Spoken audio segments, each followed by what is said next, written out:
There's been a lot of excitement about bringing back slavery. It seems like we won't have to. If you steal from a store, instant mandatory prison time. I would do mandatory prison labor, and I would punish the people that wouldn't do it. But I would actually be the most pro-freedom president ever.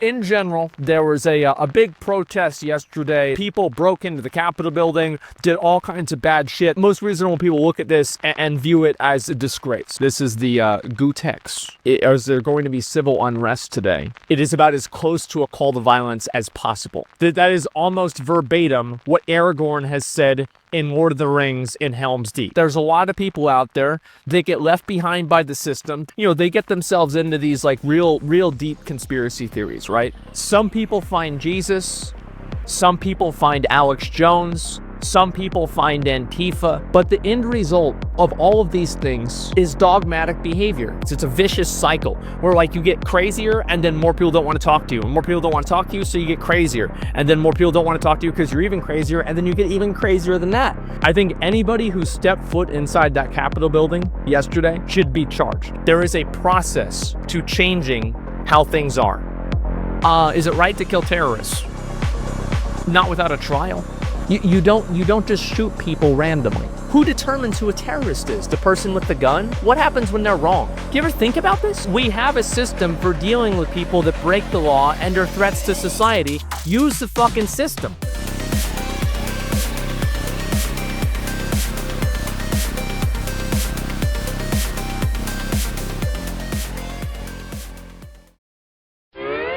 I don't even know where to begin with how to describe ASMONGOLD as someone who's never heard of him, the dead rat he used as an alarm clock, or the fact that he's one of the biggest streamers in the world, likely because of the mindset that would use a dead rat as an alarm clock and freely admit to it. I will say that if it weren't for his politics, he'd probably be the platonic ideal of a streamer.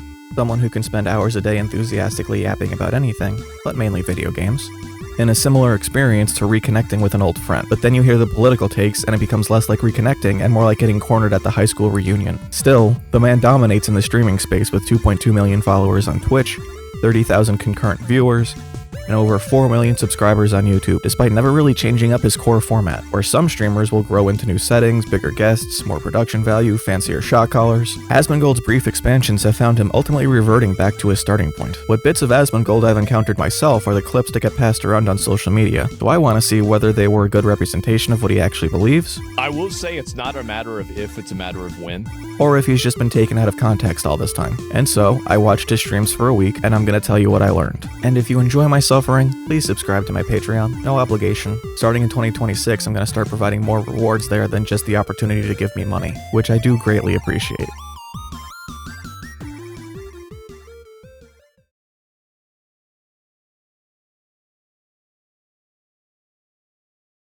Oh man, another day, huh?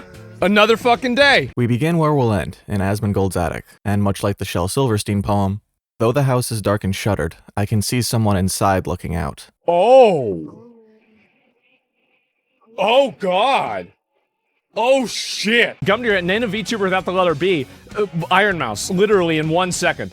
Yeah, Iron Mouse, Fillion, Silvervale. Who is this retard? Anyway, it's gotta just be engagement bait, right? It just pissed me off. I saw it, right? Well, that's true. Yeah, being fat is disgusting. But, you know, unfortunately, Twitch doesn't agree with me. If you were looking for some kind of filter between the mouth and the mind, for better or worse, you're in the wrong place. Probably should have warned you earlier, but, when do we boycott Twitch?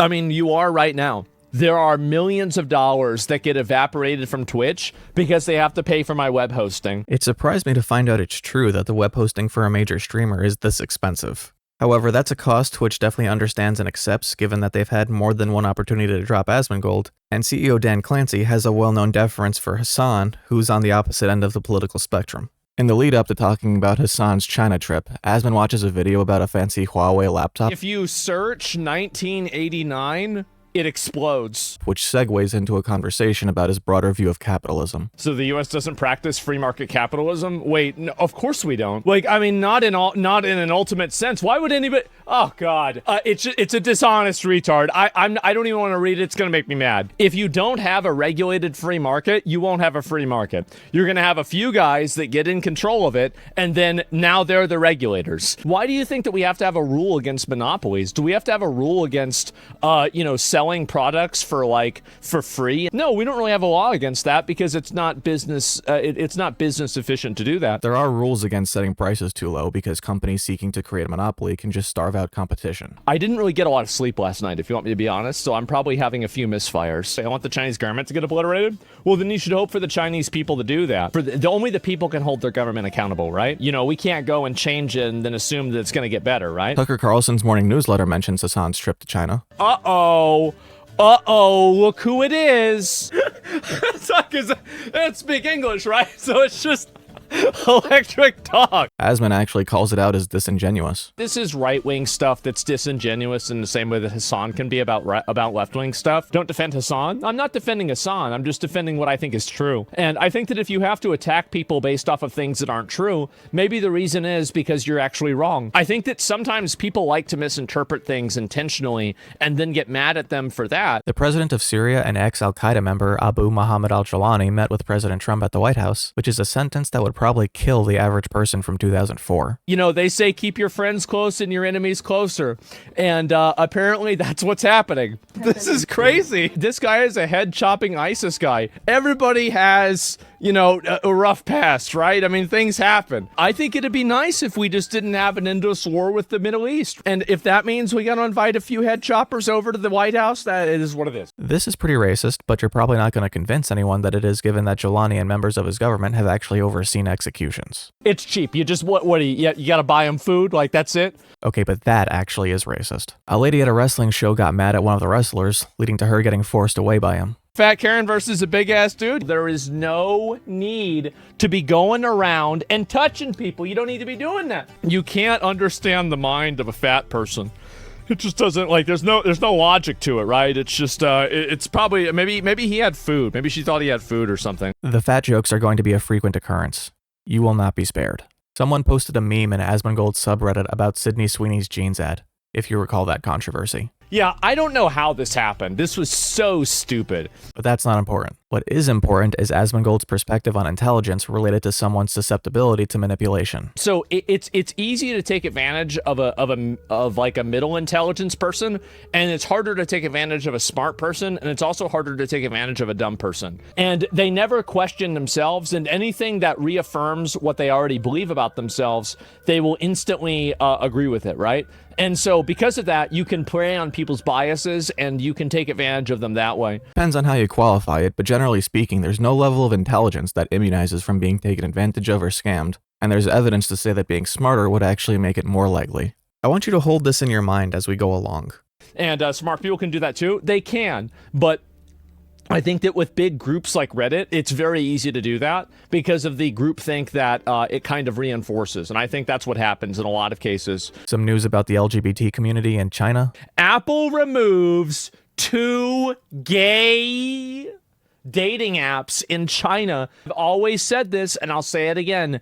Every company, all they do is they make money. China hates gays. Well, I mean, I'm not sure. I don't know if they hate gays, but my understanding is that they're not, as progressive as necessarily we are. The Chinese government is getting worse about gay rights, even as the people are slowly becoming more accepting. I never even think about whether a guy is gay or not, right? I mean, like, I don't know. Maybe that's weird. But it just never even comes into, like, my fucking, my orbit of thinking, right? Yeah, who cares? Yeah, who gives a shit? Steam announced new hardware for 2026. A big black box. Yes, exactly. And what we have here is a small black box. Dreams come true. My best advice is not to buy one of these necessarily. It's not to buy a pre-built. It's to build your own. And my best advice for people that are buying their own, there are 2 things not to skimp out on. Don't skimp out on your power supply, and don't skimp out on your motherboard. My knowledge of tech is limited, but I think this is good advice. Someone made a dating sim and included Asmon as a character. Okay. I have forbidden you to wash your hair. What? I do not wish to see what little hair that remains get washed away. Are you kidding me? I'm tired. Who did this? Sounds nothing like you. That's okay. I don't really care, okay? And then he gets to a post about someone fanficking Hollow Knight characters as queer. Tell me that you have issues with your sexuality without telling me, well, actually, you are telling me that you have issues with your sexuality. What a weirdo. Like, putting all these sexualities on different characters in a video game, this is one of the really weird things that, like, a lot of these, like, gender warriors do, is that they try to rewrite everything to include themselves. Whitewashing? Well, I'd say this is rainbow washing. I'm sure Asmon won't do something just like this before the end of the week. I mean, I don't think anybody cares about this kind of stuff, right? The people that do are kind of weirdos. What's next? Smurfette is trans. You'd really be surprised. Matthew McConaughey and My Cocaine apparently pulled an Ariel and sold their voices to an AI company in exchange for human legs. And Asmon takes it as an opportunity to talk about people on Twitter who dislike AI. There's like a few weirdos on Twitter that are like constantly at war with AI, and they think that somehow they're going to win. AI is inevitable. Here's how you know that there are only a few people that actually care. That's how you know. It's because you don't listen to what people say, you listen to what they do. I think this is an imperfect argument because it assumes people playing know it uses AI and that people who oppose AI have equally absolute opinions about it. Never, because people are retarded. They're going to say things they don't really believe. They're going to say the way that they think should be, the way they think things should be, rather than the way they are. AI is a massively positive and massively popular thing, and don't let a handful of furries on social media convince you otherwise. A Moroccan immigrant in Portugal mugged someone, which is proof that Europe is being overtaken by criminal foreigners who all need to be removed. I would never want to go to Europe to vacation. Europe. And the reason why is that the police don't protect you. The murder rates in every European country are drastically lower than in the United States, and overall crime has trended downward the last 2 decades. So yeah, that's Africa, brother. I mean, like, well... And Asmongold misses someone doing a racism. What was it? Morocco? Morocco is like, yeah, that's in Africa. It's at the top of Africa. Yeah, that's in Europe, bro. Like, what do you mean? Poland I would go to, okay? He watches a video about China making robots. I mean, we're obviously going to make robot slaves that do our activities at home for us. And I think that's a good thing, by the way. This is a great thing. Now, instead of, because we won't have to bring back slavery. A lot of people have been talking. There's been a lot of excitement about bringing back slavery. Who said that? It seems like we won't have to because we're going to have robots instead. And I don't know what we're going to do with all those people. Maybe we're just going to kill them. And a clip of people making Lord of the Rings jokes about racial crime statistics. Orcs only make up 13%. No. Hey, I didn't say it, okay? Meme the other day where it was like, the Shire's losing population. Should the hobbits more? Should we import goblins? And that allows me to segue into a story about actual immigration. Greece is trying to test immigrants to confirm their ages. One aspect of it, which supersedes the others, is a wrist x-ray that doctors have criticized as having up to a 2-year margin of error. And opting out automatically lists you as an adult. So there's no way to know if these numbers are accurate. What the fuck? Only 10 were actually kids? Ugh. So that means they're going to end up being sent to a high school with kids and they're an adult? Only if they're going to star in a CW show. It's always like that? Yeah, that's why you can't let them in. You shouldn't let them in. I say it all the time. I don't know why they do that. And to appear not racist? Yeah, I guess so. And now we've reached Hassan in China.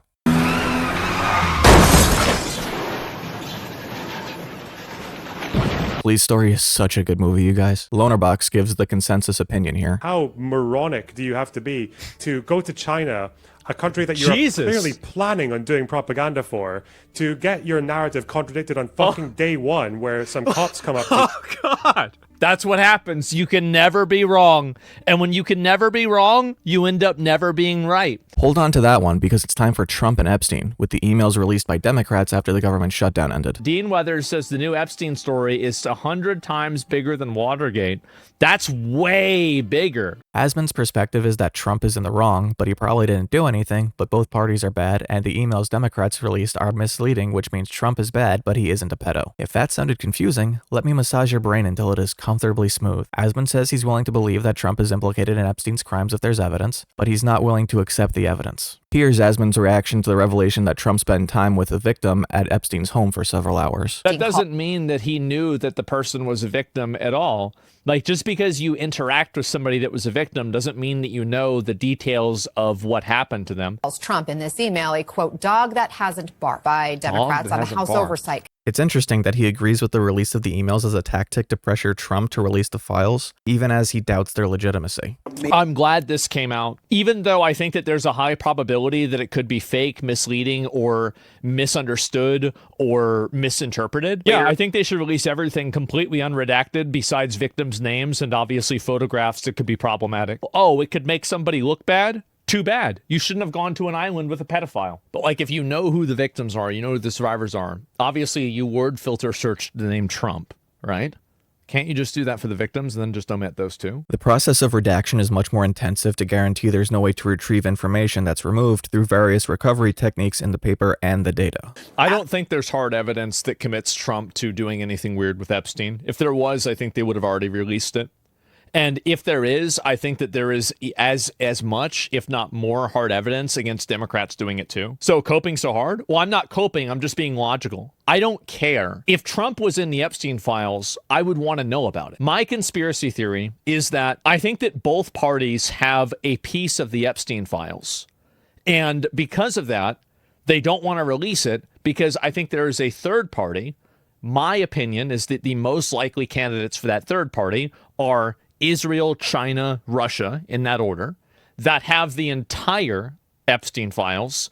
And if these files are released in a partial amount, they will then be released by this foreign third party in their entirety. It's always Israel. At this point, no, I don't think I'll ever actually be numb to that. These mails are nothing new. They were already released in 2024. These emails were not released in 2024.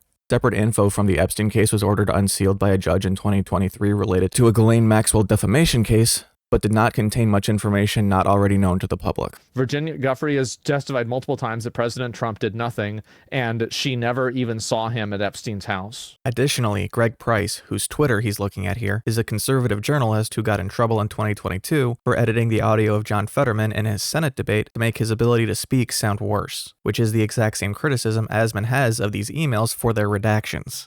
So it's bullshit? Wait, what? You can tell that he's lying by his eyebrows. Like some merchant or something like that that's going to sell you snake oil. I don't understand it. It's obviously not a White House cover-up. I mean, was Biden covering it up for 4 years? Biden wasn't covering up the case. The case was still open for Ghislaine Maxwell's trial until her last appeal was denied in October of 2025. He did not have the authority to intercede in the case to reveal the evidence, and doing so could have given Maxwell grounds for an appeal. I mean, what are we talking about, a White House cover-up? I mean, if anything, I feel like Trump is really kind of a piece of shit. It's like if you can't even find any evidence of Bill Clinton and Prince Andrew, like why are you going and dragging their name in the mud by saying this if you can't even prove it? That's crazy. The problem is that we can all sit around and theorize on a reason, but we don't really know what the reason is. That's the truth. Nobody really knows. And I think that's why nobody trusts him. There's a difference between the standard of evidence to convict someone of a crime and the standard necessary to recognize with reasonable certainty that until exonerating evidence emerges, the most likely explanation is the correct one. I doubt Asmon would say that O.J. Simpson didn't kill 2 people just because the glove didn't fit. AsmonGold reads the GOP Oversight Committee's Twitter response to the Democrats and uses their reasoning to dismiss the emails. So they released something that was already unredacted, and then they re-redacted it again, and they're trying to think that it's new. Are you seriously? Oh my God. It's a clown show? Yeah, there's no way. And the fix is in. If you are intentionally redacting a name that was previously unredacted publicly, you're doing that because you're trying to mislead people.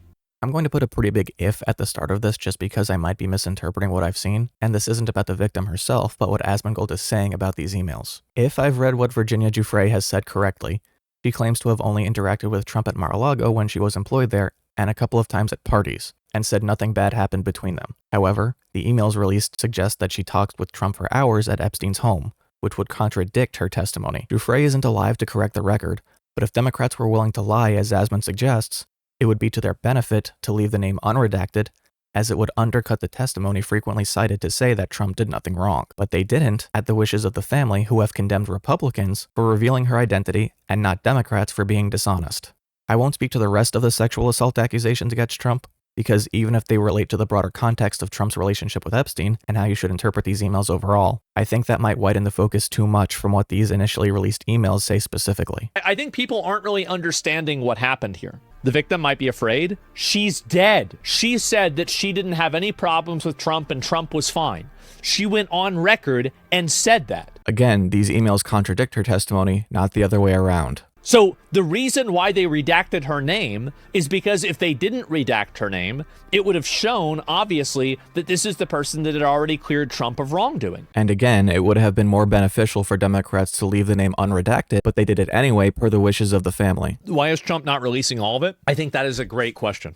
That is an incredible, amazing, great question. And I think people should be asking that all the time. Asmon will not consider whether this conclusion might be based on where he gets his news from. How do you solve this problem with the corruption? You don't. The reality is that this problem will probably never go away. And that is why you shouldn't try to better your life, because you might fail, so it's easier to fail. We will find out the nature of the Epstein files when we are on Social Security, if Social Security still exists by then.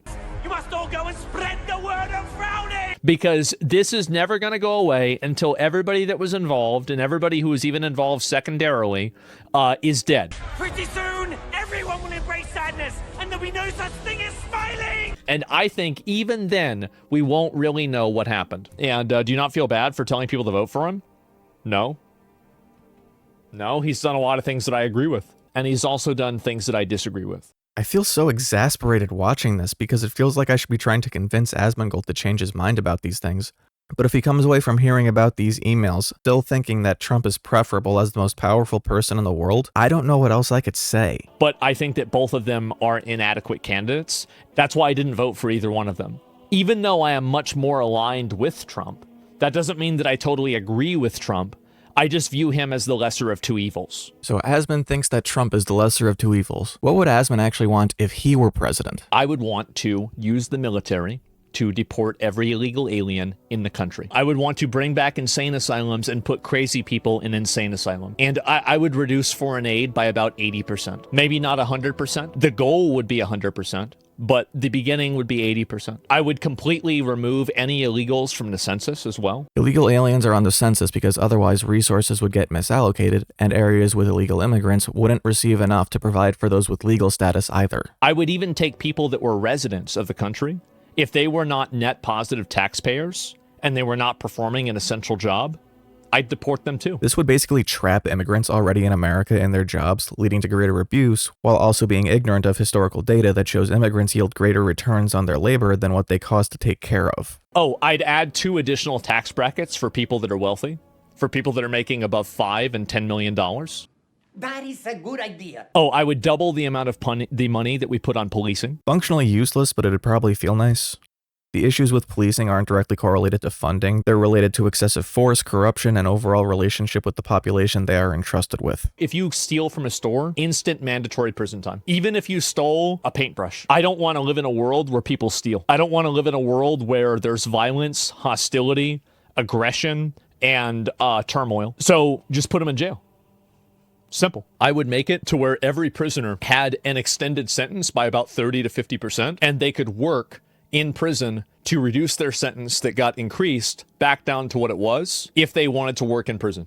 And I would do mandatory prison labor, and I would punish the people that wouldn't do it. This is a violation of the 8th Amendment for cruel and unusual punishment, the 13th Amendment because it's not punishment for the crime they're in prison for, the 14th Amendment because it's a violation of due process, probably the 5th Amendment for double jeopardy, the 9th Amendment just because it's fun, and the 10th Amendment because this isn't a power specifically given by the Constitution to the president, unless in this hypothetical he managed to get this through Congress. Would you be president? Would you be authoritarian? I mean, I think people would say that I was, but I would actually be the most pro-freedom president ever. Wouldn't reducing the root problems that result in people stealing prevent people from stealing instead of just adding more people to the prison industrial complex, which is designed to make them repeat offenders?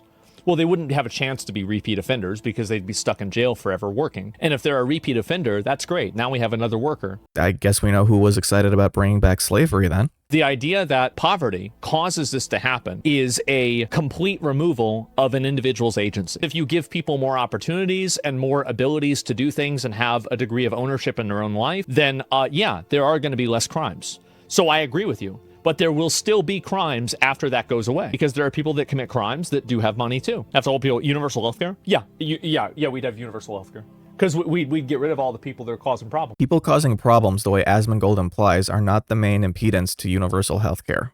These ideas contradict each other. You can't create a society without violence and turmoil while aggressively enforcing laws with maximum punishment. You simultaneously need a populace willing to go along with and enforce that system, which creates the dehumanization that leads to greater violence. All the while, they need to bear the increased cost of social services that would face more strain from fewer people being able to pay into it. Did you ever steal previously? Yeah, I've stolen tons of things. And you know why? It's because I knew I wouldn't get in trouble. Better social services? Yeah, absolutely. I'd give people food stamps.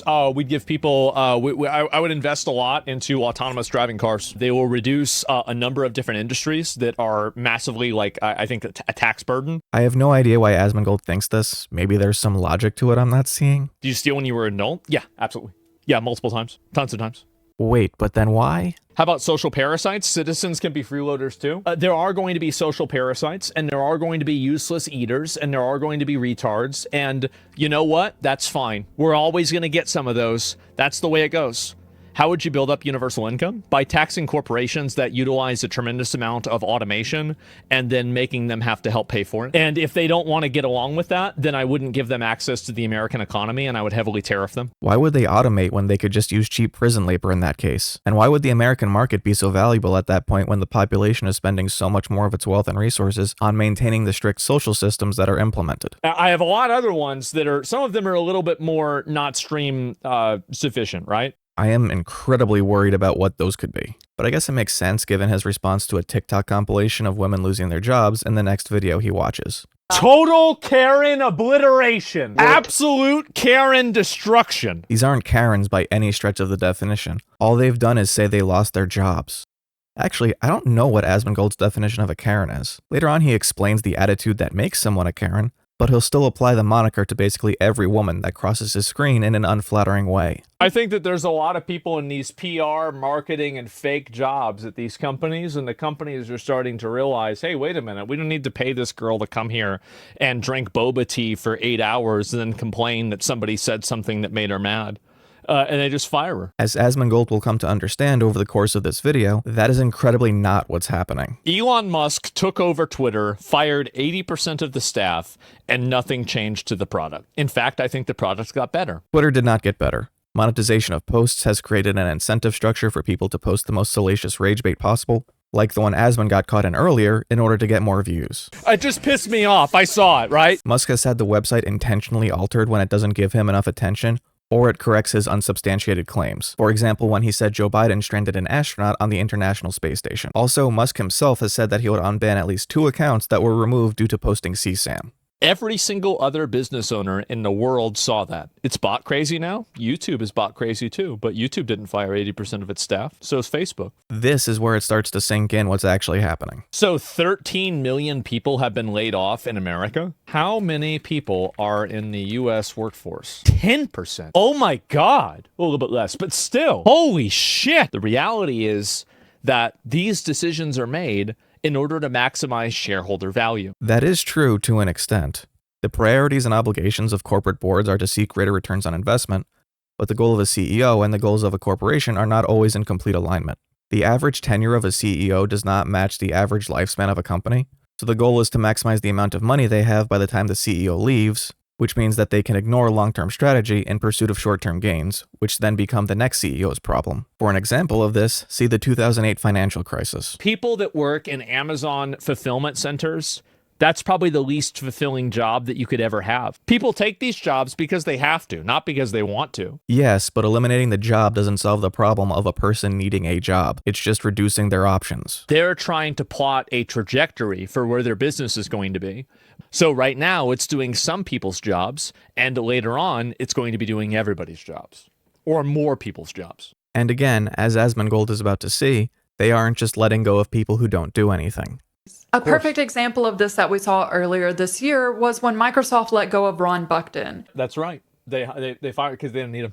Suddenly discovered to be a slacker after 18 years of promotions? Or is it that executives looked at a spreadsheet, saw his senior level salary, and decided that number was too big? I do think that, like, I mean, to be fair, like, I'm in general in favor of AI, but I do think they're probably overshooting and probably firing too many people too quickly.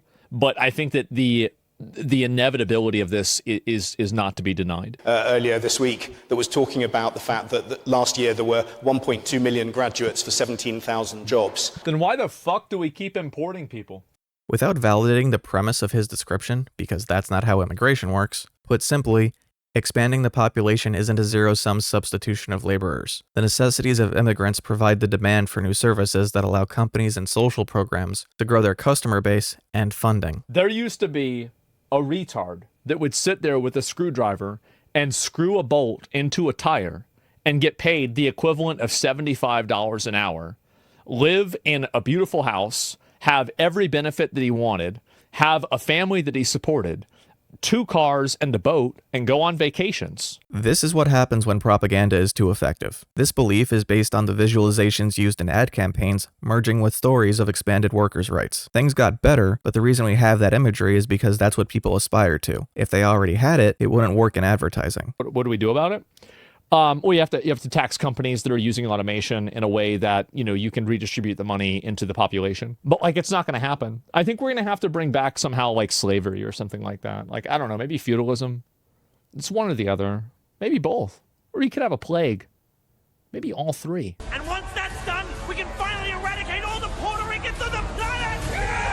What do you say? Wall Street literally rewards human suffering. And Well, yeah, of course. There's a lot of money you can make off of people being sick. Some of you may own... I went into the fucking the oncology place. I felt like I was walking into the Hilton fucking hotel with my dad. He got pancreatic cancer. And I walk in there, I say, oh, there ain't no way they're curing this shit. It's not like that as a show of wealth. It's because cancer treatment is awful and treatment centers try to make things as comfortable as possible for what minimal relief it can provide. She is right about everything. And it doesn't matter. Nobody knows how to think. Everybody is going to be turned into a battery. And that's just the way it's going to be.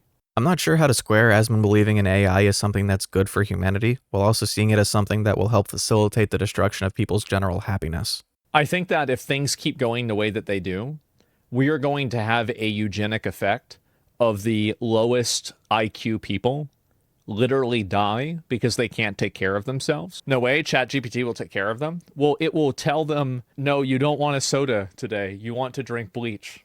And they'll be like, really? Okay, all right.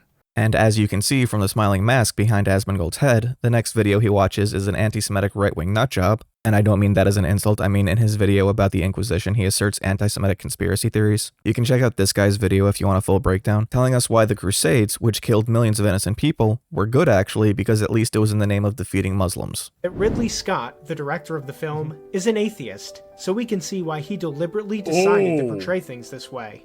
The events are held as a staple of why we need separation of church and state. Asmon can recognize that it's propaganda, but much like Hassan, he basically leans into it anyway. By 900 AD, Islam had expanded, by conquest, all the way to France and southern Italy. The more things change, the more they stay the same. They turned the Mediterranean into an unsafe hellhole. This crashed the European economy and made... Wait, so you're telling me that all the way back then, they were going out and fucking with boats? And now they're still going out fucking with boats? 1,000 years! Been dealing with these guys fucking with boats. According to the UN, an estimated 32,000 people have died since 2014 trying to reach Europe by boat. Islam's so-called Golden Age came at Europe and Christianity's expense. This is the true reason that many consider the years 600 AD to 1000 AD a dark age for Europe. The label Dark Ages is a misnomer based on the premise of this period in history not having a significant number of written records, which in itself is also not true.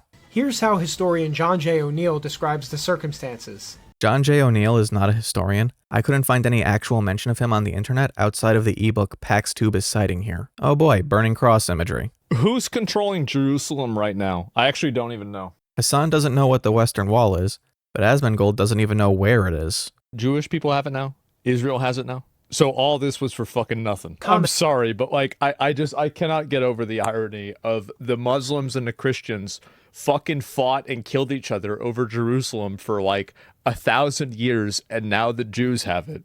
Neither of us have it. It's the Jews that have it now. But I do think that it seems like the Crusades were not a universal, like one-dimensional moral evil. I think that seems to be the case. Nope, millions died. The threat to individual people on the ground does not justify the actions undertaken in the name of conquest and empire by kings and popes. Lastly, Asmon gets triggered by a video game review. Eurogamer is totally captured by identity politics and progressive values. And all these people are losing their jobs, and we're going to send them all back to McDonald's. All of these different media companies, they are all biased. None of them should be trusted. The only people you should trust are individual YouTube creators, and even them you should take with a massive grain of salt, even including me. I said there's never a book in cursive. I don't need to read that. But I never read books either.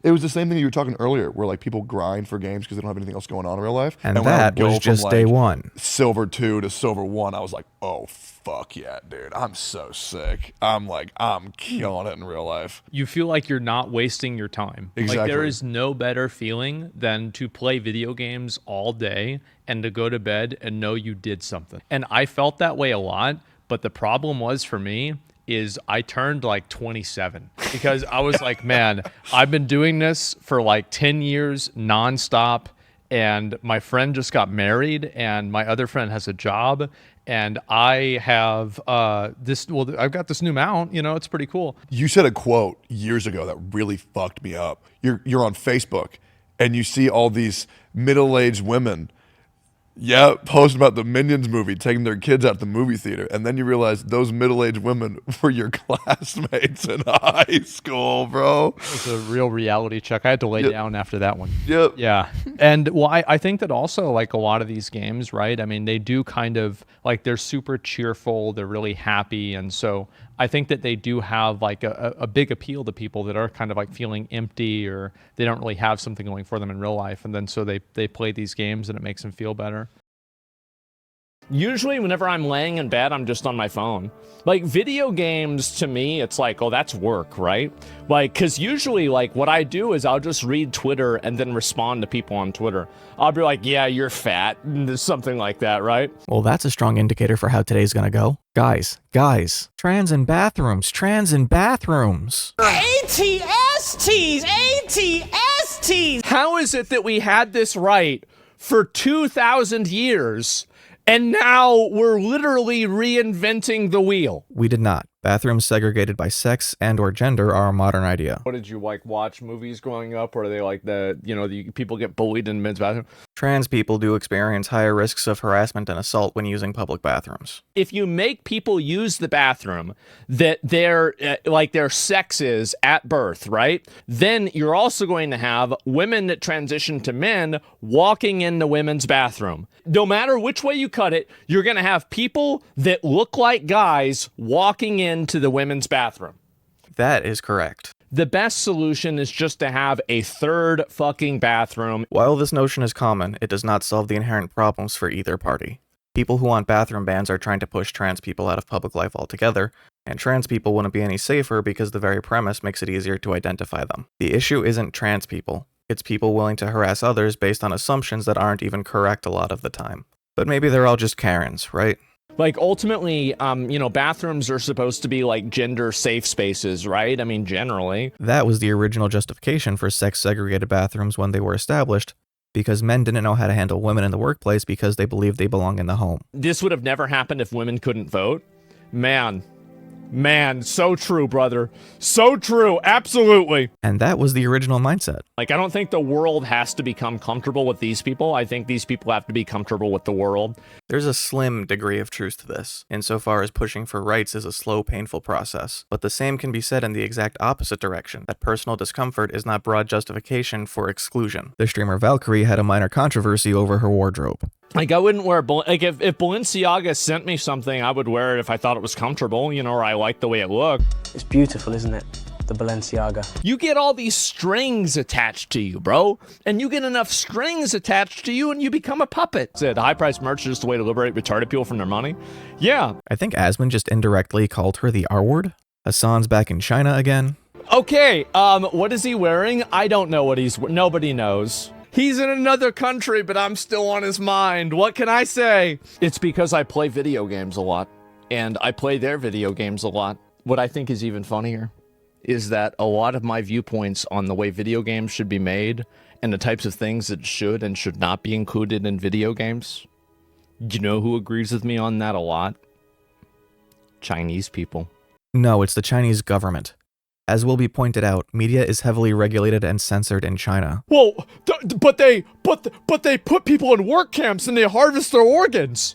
And I said, I already like them. You don't have to convince me.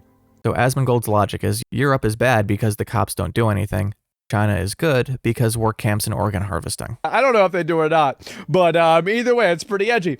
While watching a Steven Crowder video where he mentions Asmongold, we get to hear his policy on lying. I hate lying to people, to be honest with you.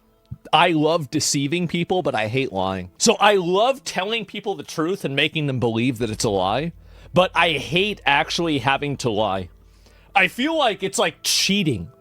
Because, like, there's, like, the game of deception. People are like, well, you wouldn't need a dog, would you? I'm like, I need a person. They're like, you shouldn't have said that. I'm like, yeah, probably not. But it's true. Okie dokie. Go on a show? Maybe one day I will. You do not need to go on Steven Crowder's show.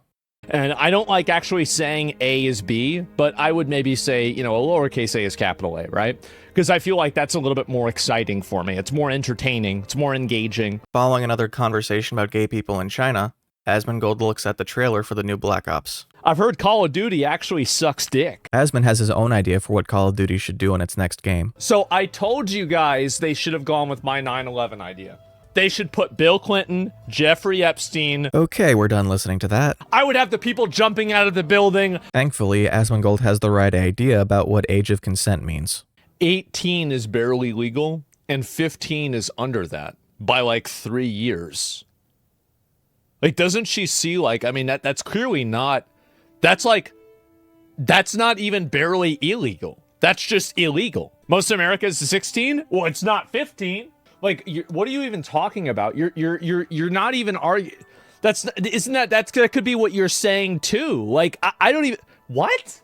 15-year-olds today are less mature than they were 40 years ago? Well, yeah, of course. You know, if you look at history, people very, very commonly, for like 99% of history, had kids before 18, okay? This is an established fact. Everybody knows this. Another common misconception based on education that centers primarily on the ruling class. It was not that common, relative to our modern understanding of sex education and contraception, to have a kid before you were in your 20s. There are obvious health risks involved, but also the fact that whether you were a boy or a girl, odds are you were living on a farm, and farms demand work. But he has the exact wrong idea about why this conversation is happening.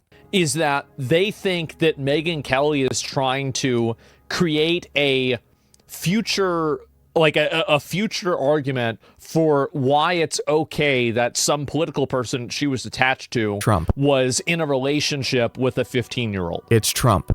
That's, I think, kind of that's why I think people are mad about it. I don't really see a reason for it. There's no purpose. It's totally counterproductive, and it doesn't help her in any way. Now we're forced to hear about what Asmongold thinks of the Super Mario Brothers sexuality.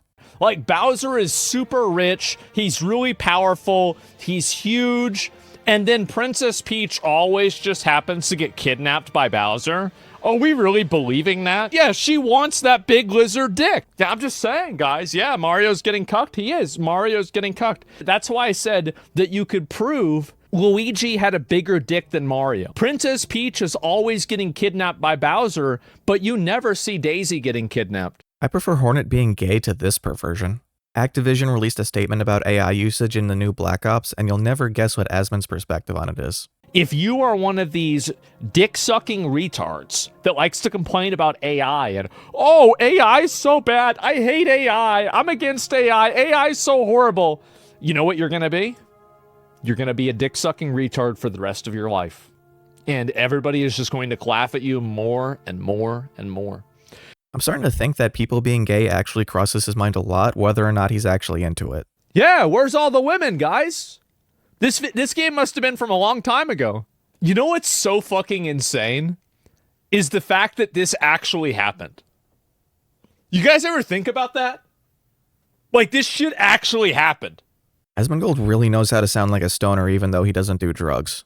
It's actually so sad how badass video games used to be. And I'm just going to say it. These were games that were made by guys for guys. Are you ready for Asmongold to turn his gamer brain up to 11? This is when gaming used to be good. And now you have these video games that are made to just be slop that's enjoyable to everyone. No, no, that's not how it works. This has happened to every single video game, is that women have gotten into video games and they've made them for women. And I don't like this. This makes me fucking mad. According to the Entertainment Software Association, 45% of all gamers in 2010 were female, and in 2013, 42% played MMOs. Since then, the total number has risen to 48%. I am having my culture appropriated. Like, I don't go to the salon and say, why is nobody listening to Rob Zombie in here? And we don't do that. We don't do that to them. This is what we used to have. Okay? This was the peak. And I think that it's girls getting in there and trying to change shit. No, Asmon, it's the fact that you're getting older and starting to age out of the primary demographic these games are marketed towards. No. Absolutely fucking not. To show how games used to be good, he compares the Warlords of Draenor cinematic from World of Warcraft to Dragonflight. Because this shit used to be so badass, and now it's cringe. The premise Asmon is working from isn't men dominating the industry, it's nostalgia. It's a Karen game design. That's all it is. Literally Karen game design. What does Karen mean here except problem you are blaming on imagined women? And so guys should have a complete monopoly on making games? Yes. And if girls want to make games, they should make their own games. You have Stardew Valley. You have Animal Crossing, you have Pokemon. And I'm not saying always, I think there's plenty of women who write great stories. But the difference is that whenever you're writing something like World of Warcraft, this is a story about big, hairy, muscular men killing each other and dying for honor, glory, tradition. Spoilers about the ending of Warlords of Draenor if you care about that. But the main character in the cinematic he watched earlier dies refusing to take any responsibility for his own actions, revealing himself ultimately to be incredibly weak and petulant. You failed me!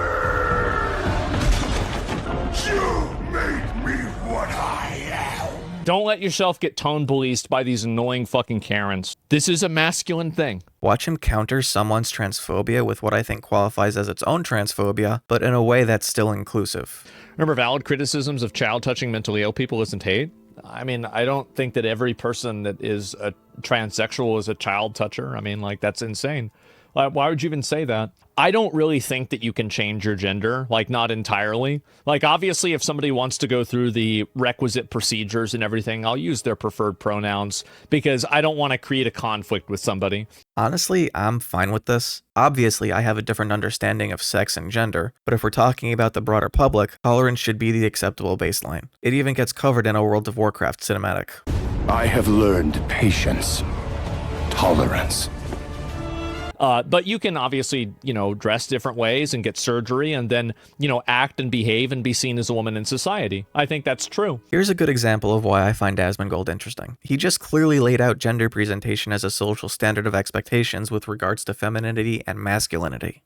But even with that understanding, he falls back on gender as a binary because biological delineations between men and women, even though trans people aren't even trying to take that away. In the simplest terms, without trying to step on people's personal definitions or present as an expert myself, it's just people who want to exist at certain ends of the spectrum between masculinity and femininity and be recognized as such. So really, I don't know why there's such a weird distinction for people to have, right? And there's no point to being mean, I agree. Yeah, exactly. The reason why people get hyper obsessed with trans stuff is because it's always being put in their face. And if I had to guess, I would say the reason this is an issue that comes up a lot for Asmon is that his regular news presents it to him as being one. So they see a new show comes out and there's a trans character. Trans people are like 0.6% of the population, but if you look at media representation, you'd think that they're like 10 or 20%. According to GLAAD, in 2023, there were 33 trans characters in total across all TV shows between cable and streaming. Trans people aren't taking up a huge chunk of space. They're just taking up a space. It keeps getting forced on them. If the compromise you have to make to enjoy a product made for a broad audience is that someone has a lifestyle you don't necessarily understand or agree with, but isn't directly harming anyone, that's a you problem to get over. Now it's Irrelevant's turn to have his reaction to Lonerbox's reaction to Hassan's reactions reacted to by ASMONGOLD. The thing that everybody accused him of doing with Israel, which is like some paid propaganda, social credit. Every Jew is being paid by Israel to promote Israel. I learned this on Instagram Reels. While I don't think Asmon is being serious, I have concerns if his Instagram algorithm is feeding him anti-Semitic posts. There are some other things that I learned on Instagram Reels too, but I don't think the chat's ready for those yet. I saw an AI translated speech of obviously Adolf Hitler on Instagram Reels, and it had 200,000 likes. And I was thinking to myself, that's a lot. Why is that your Instagram recommendations? I always joke about this, about how wars get announced on my days off. I took a day off yesterday and a war got announced. How does this keep happening? Knowing that, let's see what ASMONGOLD's reactions to the bombings in Venezuela are. Now, do I totally agree with the regime change? I don't know really if I do or not. I mean, I don't have a strong opinion on it one way or another, to be honest with you. Like, I'm not totally against it, though. Only the people can hold their government accountable, right? You know, we can't go and change it and then assume that it's going to get better, right? If their economy is built off of basically sending illegal drugs to our country, then it is our problem. The Venezuelan economy is built on oil. Once again, propaganda takes its toll as Asmon wonders why the military has such a hard time with forces that are seemingly insignificant in comparison.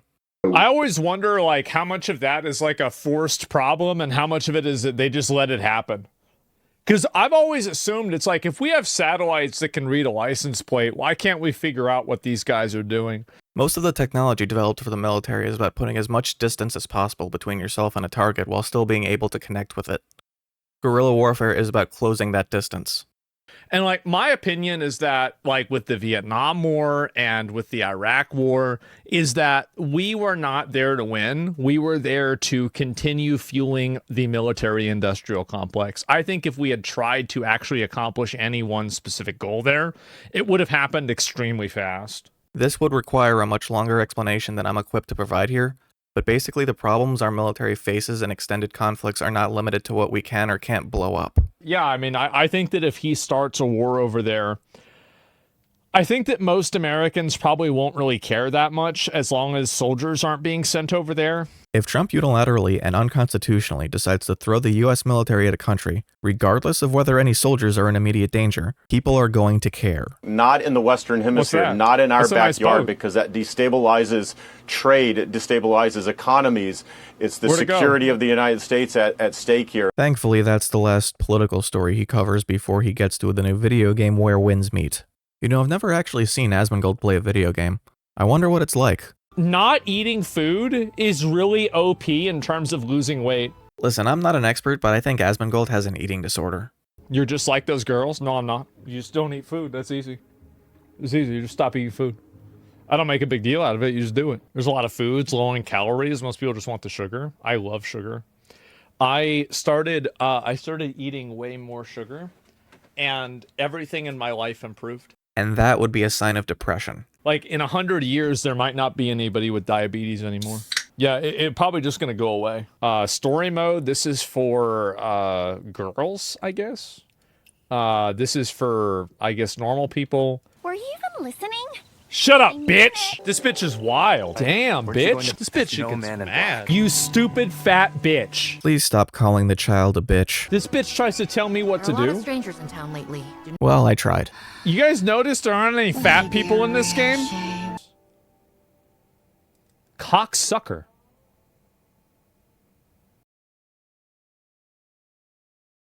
So this next topic will be regarding the Christchurch shooting aftermath. Do you feel like this person was influenced by these people on YouTube? If you did read this guy's manifesto, this guy was like an extreme like alt-right figure. He wanted to rely on government to literally kick out all Muslims from New Zealand. So he felt that he needed to go to a place and target and kill the most amount of Muslims possible, and he went to a mosque and did it. I do think that like hateful rhetoric can lead to hateful acts of violence. I mean, that chain is to establish that is very complicated. You know, people maybe listen to a few jokes in one place, start posting on Poll in another place, start getting drafted into more extremist groups, et cetera, et cetera, et cetera. There are a lot of people that are really good gateways for this. I mean, people have written up so many different types of studies for how you can start watching a Joe Rogan video and then go to Jordan Peterson and then wind up with more extremist figures like Nick Fuentes or maybe Lauren Southern or something like that, and then eventually go down that extremist road. I think at the beginning of your statement, you did give a little bit of credence to Nick and also Sargon's point that maybe he didn't feel like he was able to discuss these issues without being bladed or, hated for it.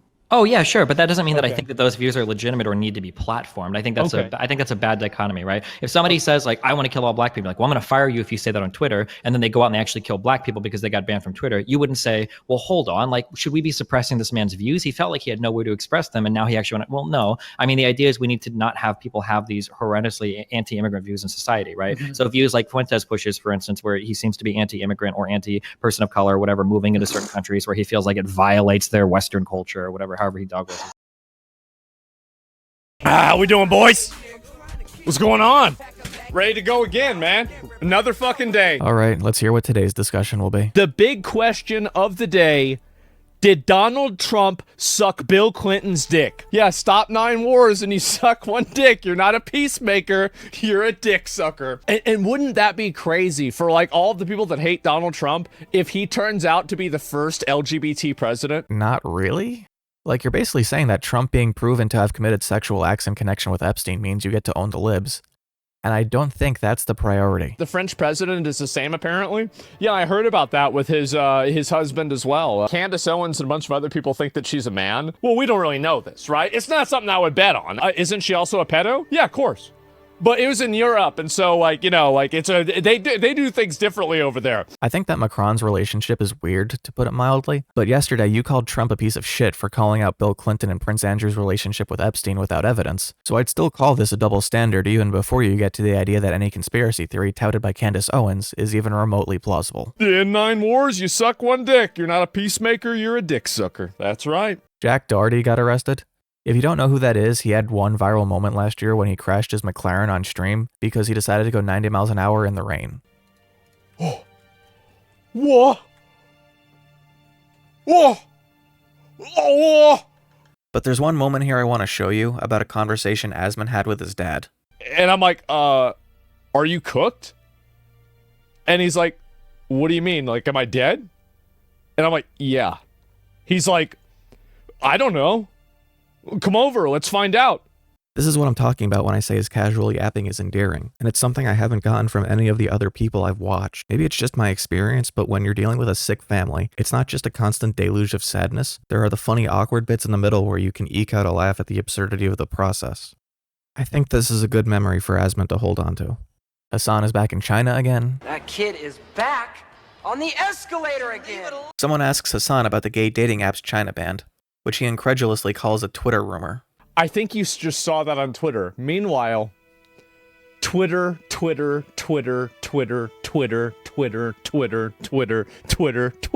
It's all Twitter. Listen, just because you went to China doesn't mean you have to justify everything that China's ever done. You don't have to run PR for them. Feminism is still a dirty word in China. Guys, I already wanted to go. You don't have to keep convincing me. You could probably tell from day one, but it's pretty clear this isn't just edgy humor.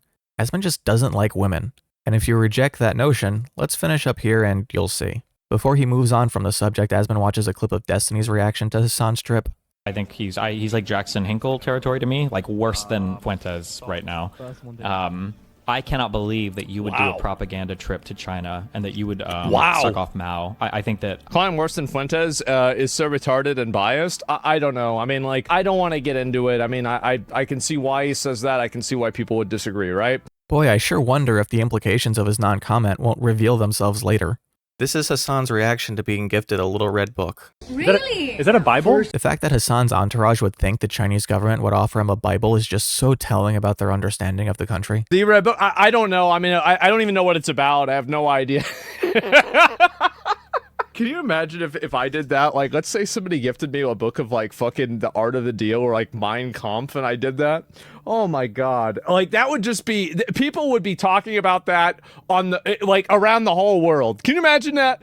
Oh! I'm pretty sure Asmon doesn't intend to make any implications here, but he's making implications here. Because of the implication. Now Asmon reacts to the trailer for a new Pokemon game. Wow. It's Ditto. This is made for people that have an IQ of like 65. And I am so excited to see every dumb e-girl probably playing this game on release. Oh, wow, it's a Squirtle. Oh, wow. Oh, God. Remember what he said yesterday? Like, I don't go to the salon, and we don't do that. We don't do that to them. You have Pokemon. He watches the trailer for the new Call of Duty. What a stupid game. This is tough. You can only choose wisely. Yeah, it's bread. Yeah, if it was regular bread, then it'd be a tougher decision. But yeah, with garlic bread, I mean, come on. And then he finds out that a games journalist said Expedition 33 isn't an indie game, and so it shouldn't be nominated for an indie award. Asmon proceeds to loop. It's not a loop. It's a spiral. Asmon proceeds to spiral. Which dumb retard idiot said this? Where's the dumb retard idiot that said this? You idiot! You fucking moron! Which then carries over into anger at the Indie Game Awards in general for being woke.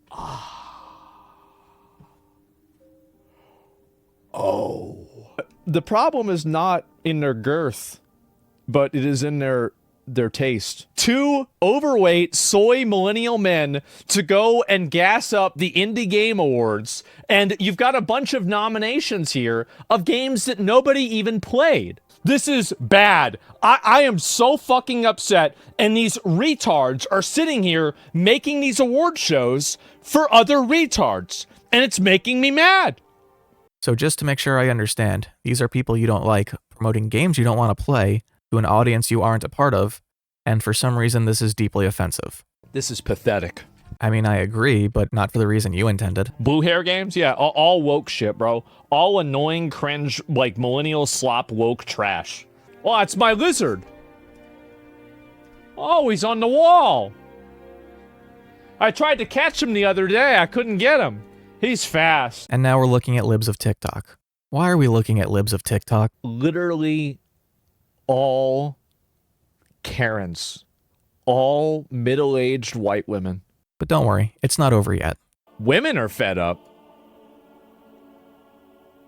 What is this, for lesbians? Articles like this are written by angry fat women in their 30s.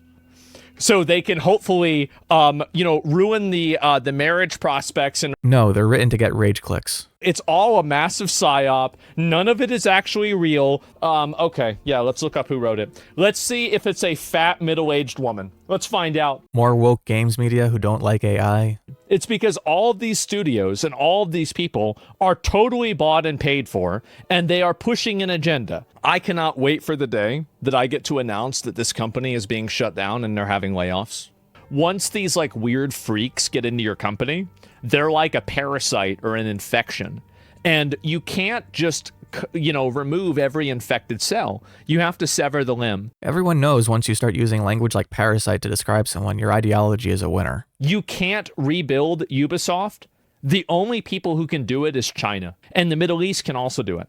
It's because there isn't a cultural cost for them simply firing all of the woke people. Same with Japan. Like, Japan just got rid of all of Square Enix English team. It's because they're a bunch of woke, weird losers. Hilariously, the director for Final Fantasy XVI said the most unwoke thing possible outside of an actual slur about the game, and it still didn't sell well. Asmon has a message for the people who don't like hearing the R word from their streamers. It doesn't matter how many fat, annoying, stupid, middle-aged women.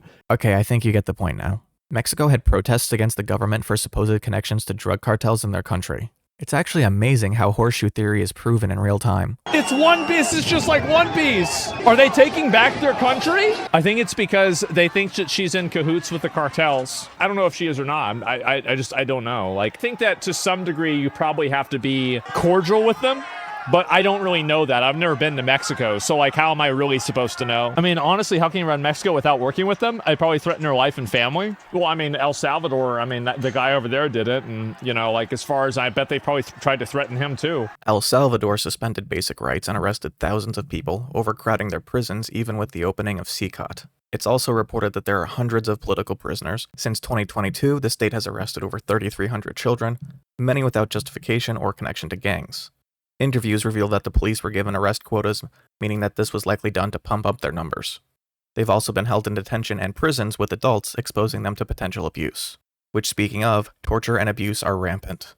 And now with the gangs gone, the ones committing crimes are now the police and the military. I'm the president of Mexico seeking asylum in America.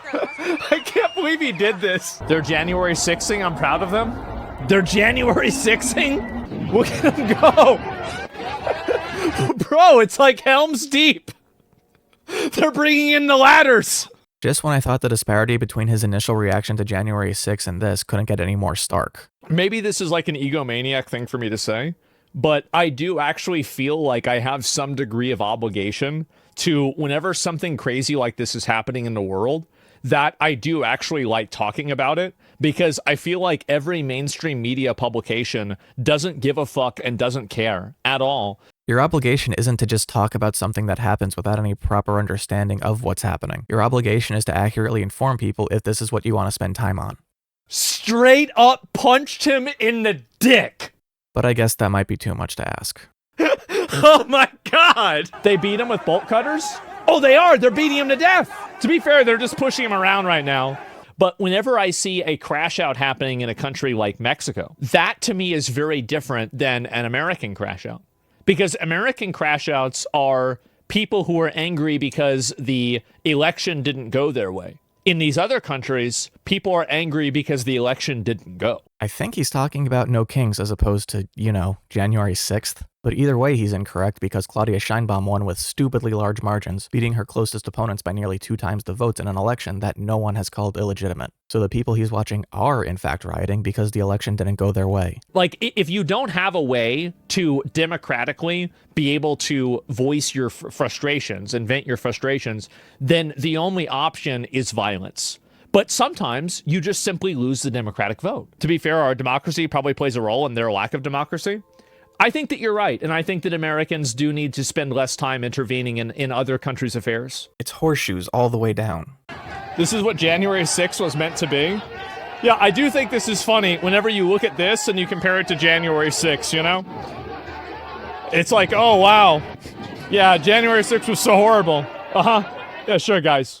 Most reasonable people look at this and view it as a disgrace. Most Mexicans ask Trump for military help.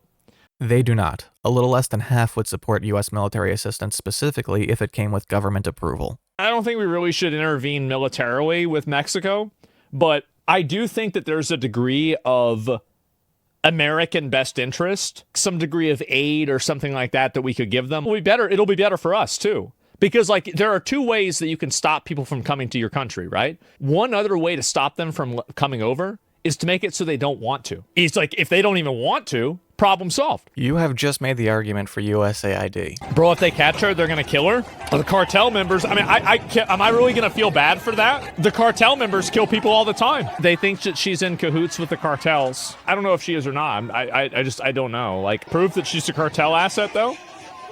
Proof? No. Evidence? Yes. I don't know. Like, but there's no actual proof. He doesn't know that Claudia Sheinbaum is corrupt. He doesn't know who organized this protest. He doesn't know what the actual goals of the protest are. But it's good because it's in the direction of what he needs to validate supporting Trump's policies.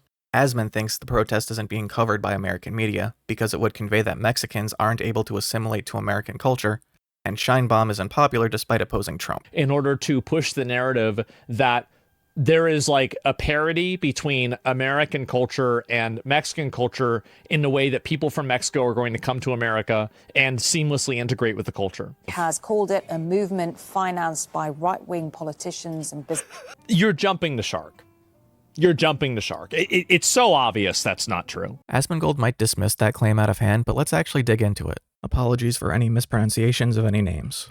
Claudia Scheinbaum said that the protests against her at that moment were a coordinated right-wing effort stoked by online botting, billionaires, and members of the opposing party in an effort to undermine her legitimacy with the populace. So, were there billionaires?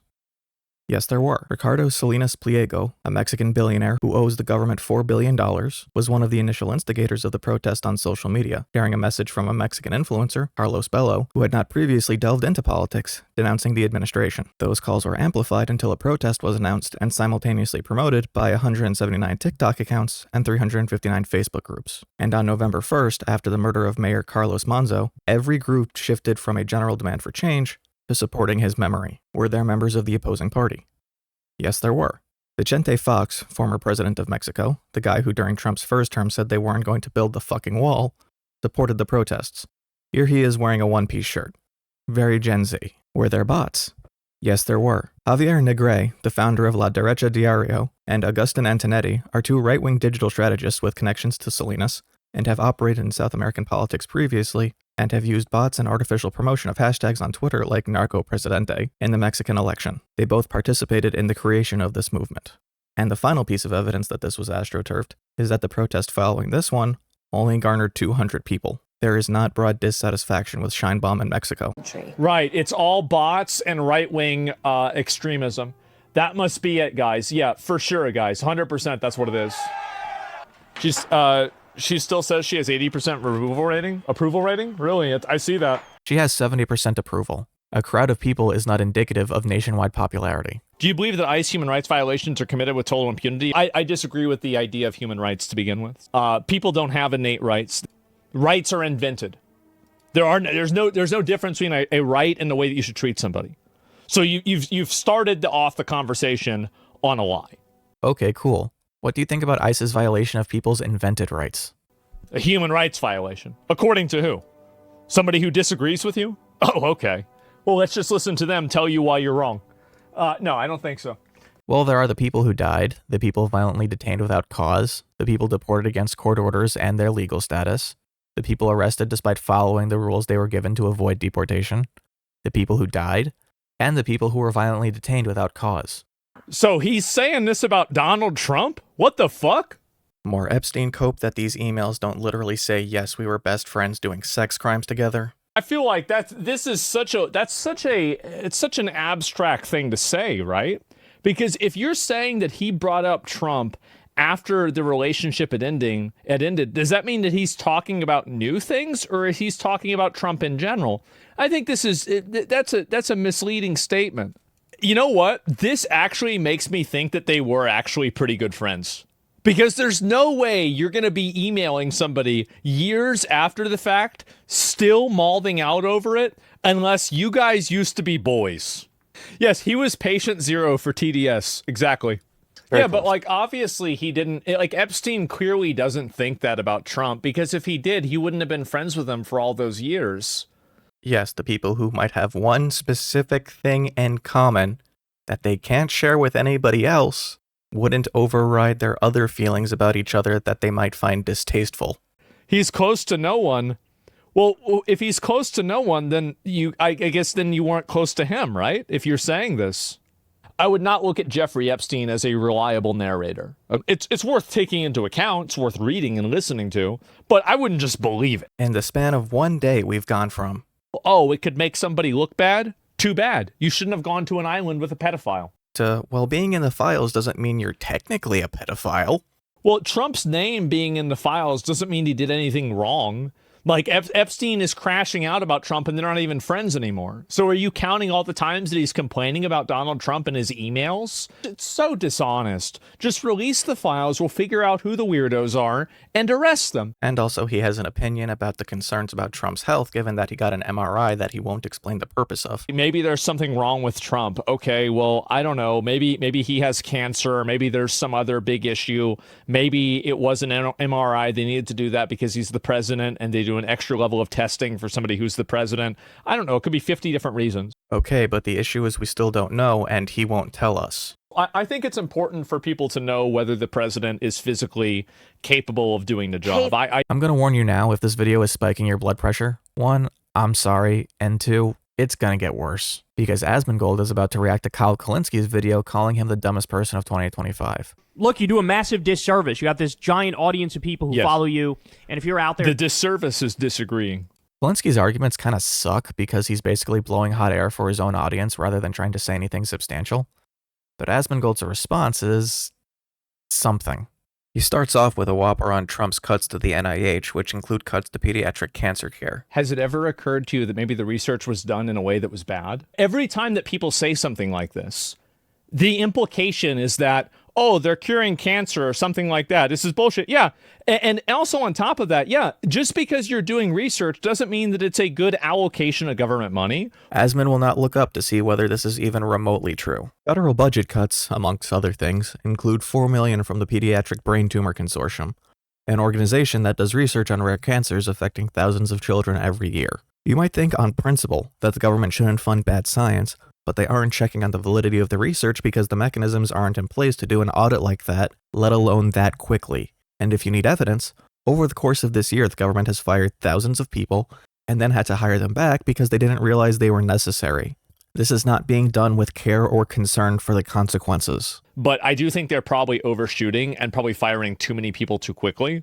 But I think that the inevitability of this is not to be denied. But it's for cancer kids. Okay, great emotional argument. Because the idea of, oh my God, he's cutting research for cancer kids. Oh no, that sounds bad. What he will look up is whether the Weather Service cuts were actually to blame for flash flood deaths in Texas. According to 3Formers, staffing shortages in national services are nothing new. So this has already been happening. It was already happening, and it was... I am dubious that cutting staff for the Weather Service as we encounter more and more extreme weather events will have a positive overall impact on our ability to navigate them in the future, even if you accept that it wasn't a problem this time. This is the thing, right? You give a specific example, and it falls apart. Now what about Trump cutting the Consumer Financial Protection Bureau's budget in half? Good. They weren't doing their job. The CFPB was created after the 2008 financial crisis and has a budget today of a little under $1 billion. They obviously had no fucking idea what they were doing. But prior to the cuts, they had clawed $21 billion back for consumers and imposed $5 billion in fines. Again, this is an institution that has a higher rate of return for the people it helps than the taxation it costs to operate. The scams have been through the fucking roof. So there's a bureau of people that are supposed to stop scams. And you want to keep them on payroll?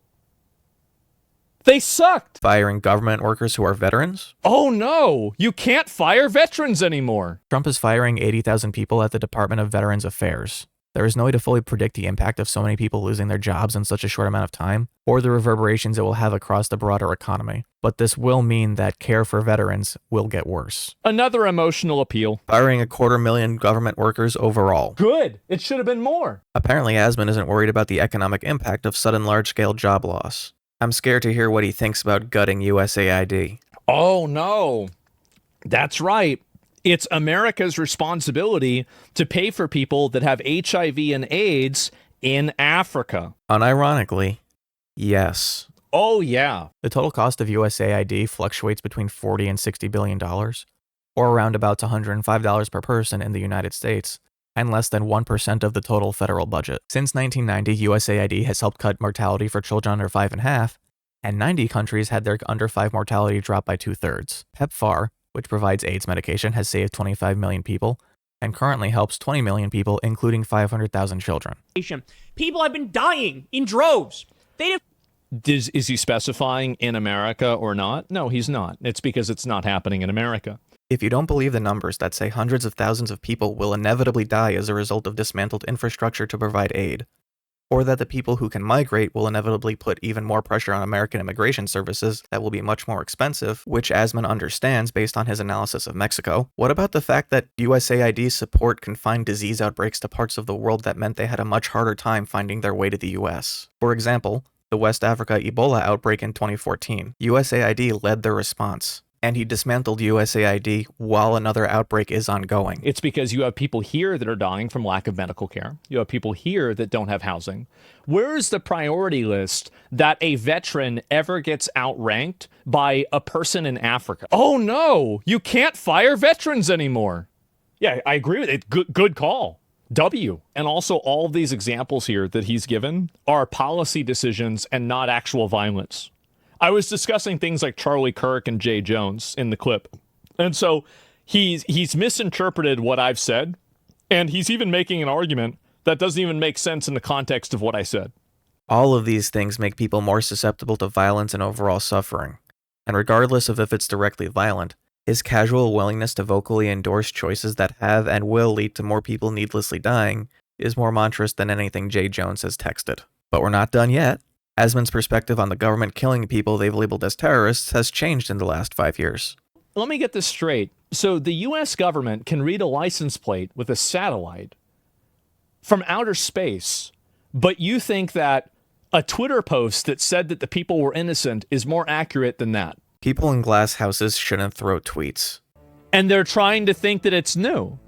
But to his main point, we have not gotten any evidence that these people are absolutely guilty of crimes, that the crimes would require this response, or that the repercussions of carrying out these responses would be worth it versus other means. He's just taking Trump at his word.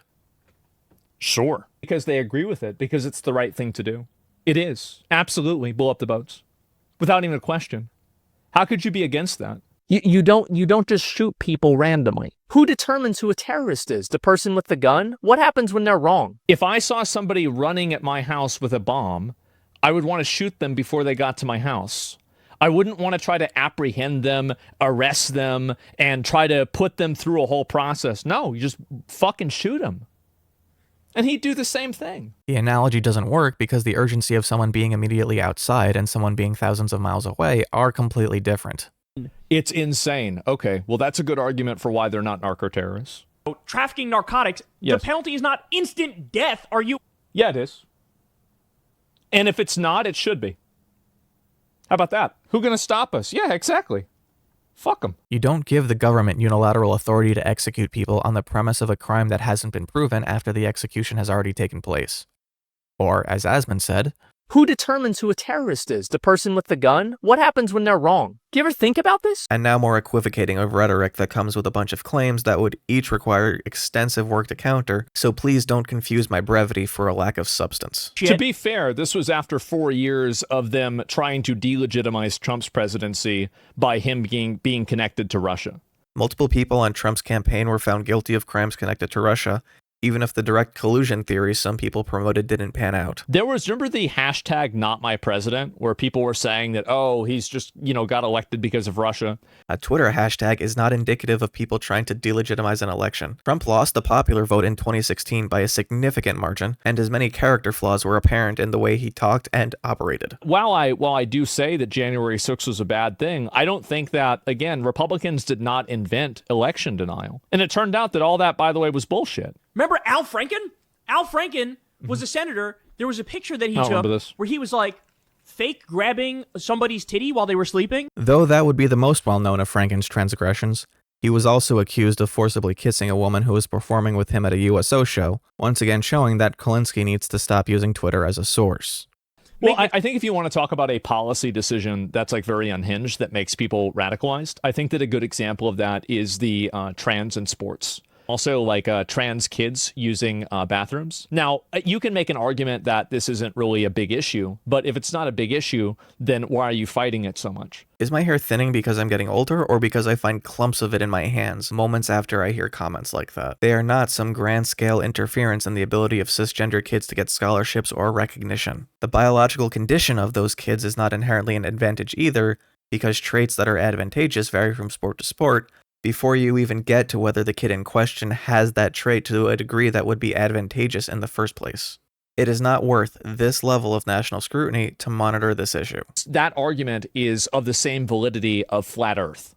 This is a flat Earth argument. I think loving Hitler is bad. Absolutely, it's bad. And now for why Trump insulting everyone is acceptable, because people have been insulting him. Okay, so what I find to be funny about this is that, yes, Trump has used negative words about Democrats.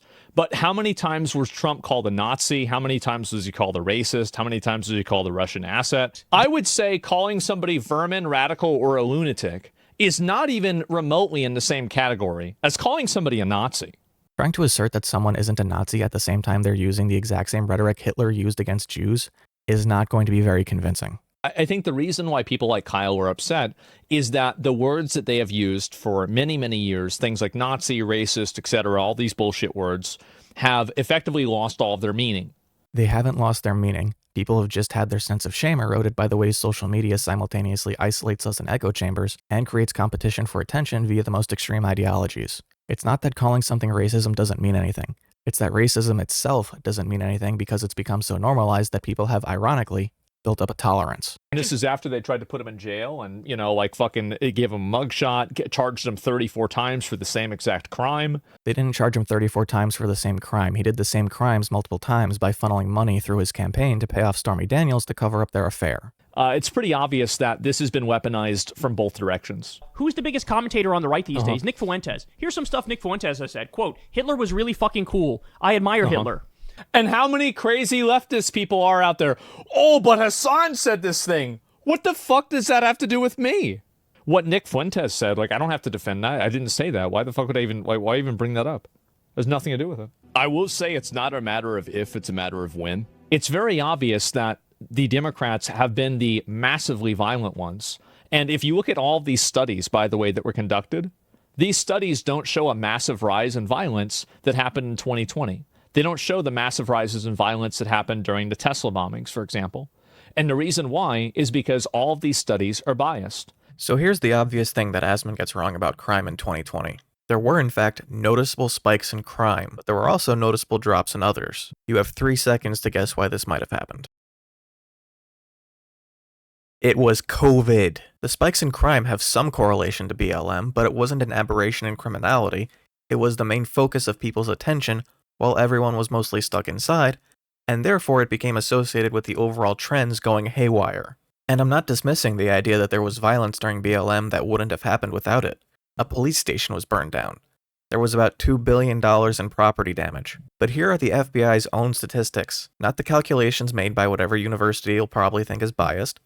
Joe Biden didn't switch out the FBI director Trump appointed, Christopher Wray. For all intents, these are Trump's numbers: arson, larceny, and robbery, and then compare those to burglary, impersonations, and shoplifting. You can see that crimes went up or down relative to the proximity they have to other people. Unrelated, did you know that the FBI tracks how many people get charged with treason? But any reasonable person who just looks at the news can clearly see that every single time that there is anything violent, besides maybe January 6th and maybe 1 or 2 other times, the majority of mass violence and mass hysteria is done by Democrats. Asman, intentionally or not, has completely forgotten the threats against school boards, the plot to kidnap Gretchen Whitmer, the Paul Pelosi hammer attack, 2020 threats against election officials, and QAnon. This is not a both sides issue. 2020 has been gradually elevated by the right-wing media as a period of extreme violence, and January 6th has been gradually minimized. And they are justified, rationalized, and considered okay by so many liberals, and that's a huge problem. The difference between me and I think a lot of people like Kyle is that if I say something that I think is wrong, I will say, I think that was wrong, I shouldn't have said that. But the problem is that people like Kyle don't accept that. Well, I guess we'll see. This is the mindset of the people that are making videos about me, disagreeing with me, crying about me, etc. Well, I'm definitely doing 2 of those things. Maybe one day, once a week or so, I'll have to react to some videos and things like that people make of me. In the unlikely chance he actually does that for this video, I hope you can at least say I'm approaching this in good faith. Jesus, bro, the damage is insane. There's been a lot of people talking about me, and it's been great. So Dr. K was talking about people that had, he's like trying to draw a distinction between people that had like legit like mental pathological illness versus people who just have logically come to a conclusion that their life isn't worth living.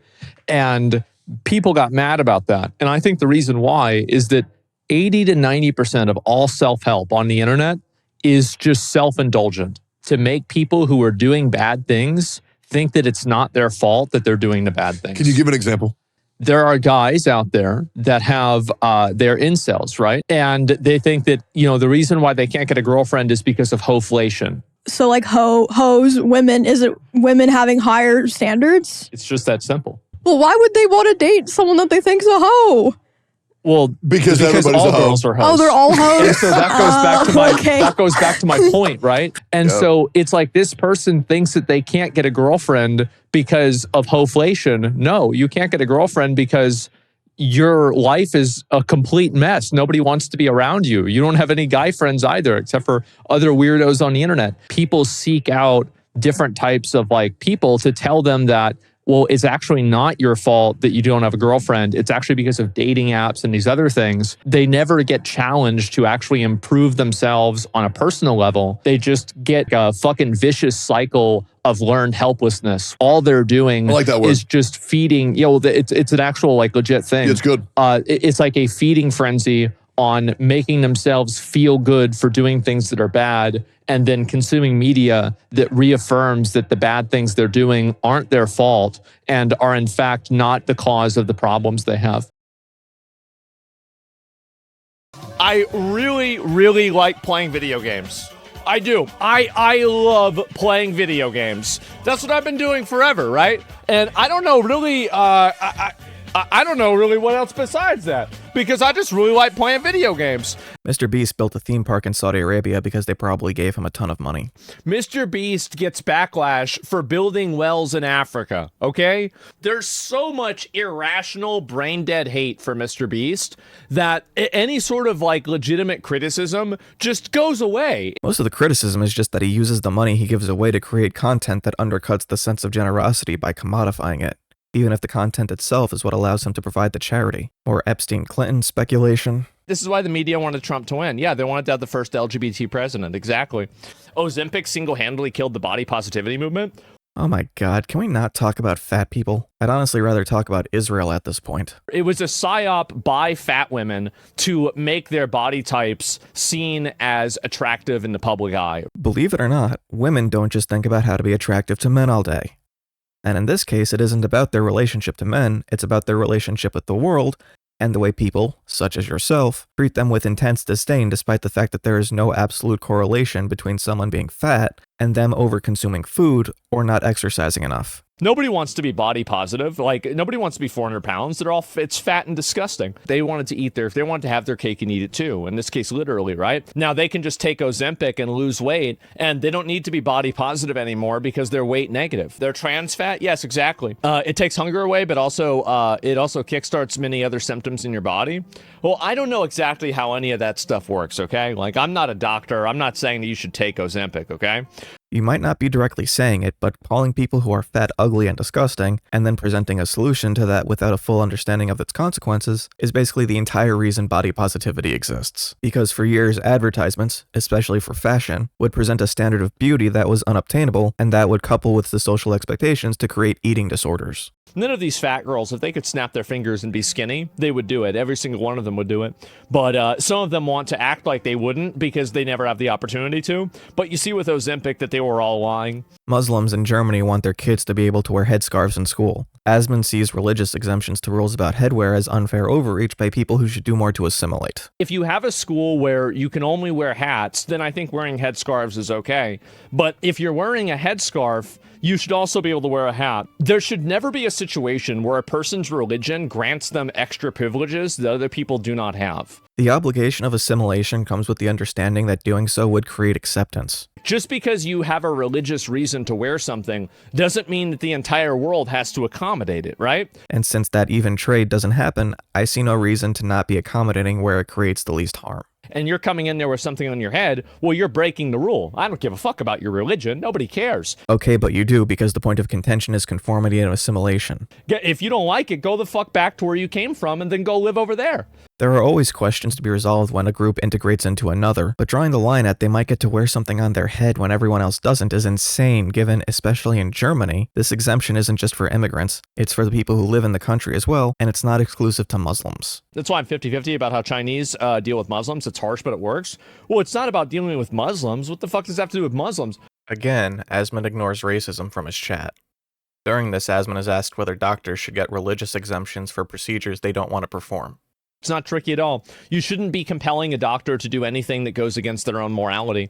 So whether that is an abortion, whether that is something else, obviously a doctor should not have to do an abortion. A doctor should not have to do Botox. A doctor should not have to do plastic surgery. It's common sense, right? If the state creates an expectation of a minimum standard of care that would be provided by a medical service or practitioner, and that service or practitioner refuses to provide it, leading to harm, then they are the ones doing something wrong. It is on the practitioners to opt out of providing the overall services if they are against the individual ones, because that creates the potential for greater undue harm to patients than if they were obligated to do them all, especially when you can simply opt into a specialization that doesn't include what you're against. A neurologist doesn't have to do heart surgery, but if you're a heart surgeon who doesn't believe in using animal grafts despite their efficacy, then it's up to you to decide whether heart surgery is for you. You don't want to go and look at a graph or like some, you don't want to look at a study. All of these studies, everything like that, if it goes against your common sense and rationality, it's probably bullshit. I never trust studies. I never trust experts. I don't trust anybody. The thing that I trust is what I think. Now, if I see something that I disagree with and there's like things that are written down and it's like, a quantified thing, I look at the reason why it's different. But at the same time, I don't start from the position that I'm wrong. I start from the position that I think I'm right. I have based everything in my life off of that. And I think that I have come to relatively good outcomes in my life. One thing that I've learned doing anything professionally is that the people that are experts and veterans in certain industries, and I think almost all industries, are generally brain dead retards. People in specialized industries put the majority of their effort into that industry. That doesn't mean they're stupid, it just means that their other opinions are probably less informed. I'd trust Ben Carson to do brain surgery, but I would not trust him to be president. Even doctors get shit wrong all the time. Please trust your doctor. Thousands of people hurt themselves taking ivermectin and hydrochloroquine, and of the 1 million people who have died of COVID in the United States, it's estimated that over 300,000 who died would have lived if they got vaccinated. And so you never, ever, ever do that. Always base things off of what you think. And I don't want to talk to a scientist. Y'all motherfuckers lying and getting me pissed. And if you can't do that, you need to figure out how to get your level of comprehension and your consciousness up to the point to where you can base things off of what you think. Yeah, tell your parents you don't want to go to college with the experts. All you need are street smarts. When would you listen to doctors? I don't know, like if I agreed with them? Yeah, if I agree with them, if I thought it made sense. Once again, we get evidence that social media is frying Asmongold's brain.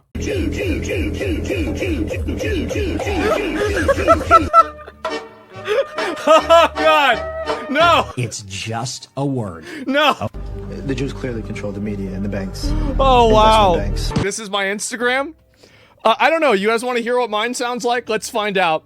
Hi, my fellow Labradors. It would be racist to not let the pit bulls in to join us. That was the first scroll. That was a dog with a Jewish yarmulke on his head.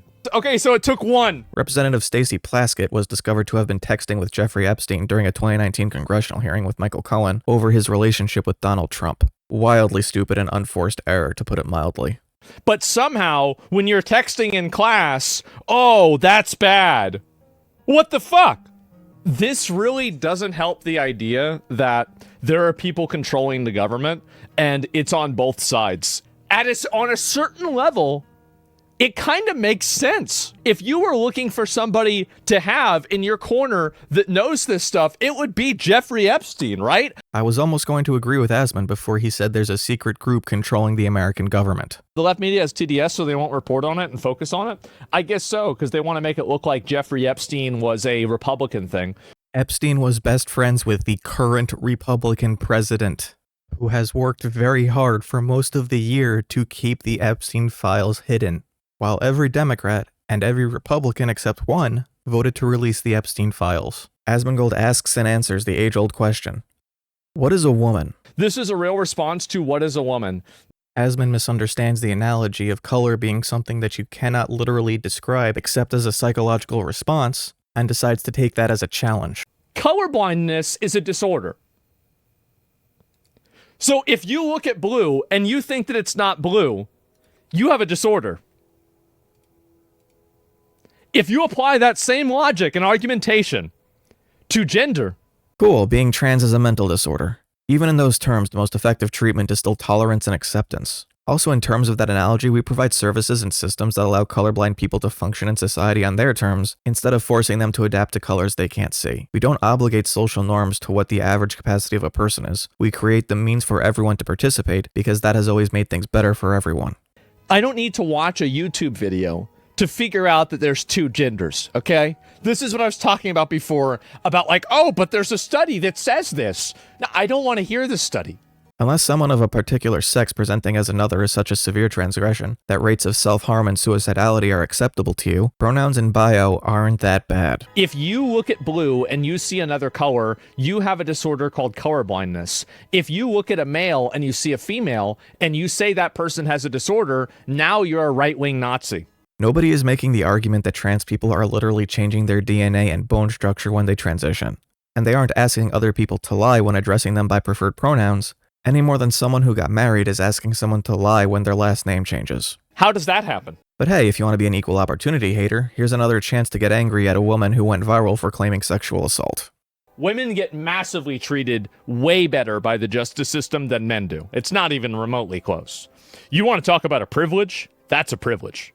Women are under greater risk of sexual assault and mistreatment in prison, as well as having more trouble receiving necessities for things like menstruation. So this is a bureaucratic, bad faith Karen in action, weaponizing systems and different types of bureaucracy.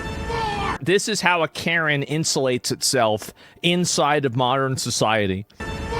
Everybody talks about like the Andrew Tate toxic male communities. This is the female equivalent to that, by the way. It's a bunch of dishonest, disingenuous, obnoxious, stupid women that get together, that hate men, that are liars, that try to manipulate situations, emotionally blackmail everybody, and put themselves in the position where they get to tell everybody else what to do. No, this is someone on TikTok. They are not indicative of a broader trend or ideology. They are just a video that's gone viral for being rage bait that gets picked up by people looking for an excuse to be mad at women because social media algorithms seek engagement, which is honestly the most appropriate word for it because Asmon is married to this belief. You want to talk about toxic male behavior, that's fine. I think there is some of that. This is toxic female behavior. Okay, but you aren't talking about toxic male behavior. You're only talking about women. And now we have the Karens going to jail. Oh my God! I am so happy. To let you guys know I really wow. The issue isn't that women can't be bad. It's that your audience doesn't make any distinction between the women who are Karens and the women who aren't. It's Karen until proven otherwise. I love how she thinks that she matters. You're a DoorDash driver. If you died tomorrow, they wouldn't even do it. They wouldn't even know about it. I could give you the statistics that show what the actual success rate of false accusations of sexual assault are. But why should I try to counter an anecdotal claim like that? Show me in numbers how there are so many Karens Karening all over that it would justify labeling them as an enemy of America. This is the enemy of America right here. It's not the Jews. It's not the black people. It's not the Middle East. It's not even all the Muslims. Optics-obsessed, virtue-signaling, obnoxious, privileged Karens that will import every problem from the rest of the world into America to and they will also manipulate, lie. That is the prime evil in America. Not Jews.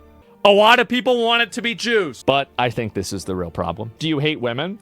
No, but I hate women like her. Oh, well, that certainly undoes saying that Karens are enemies of America.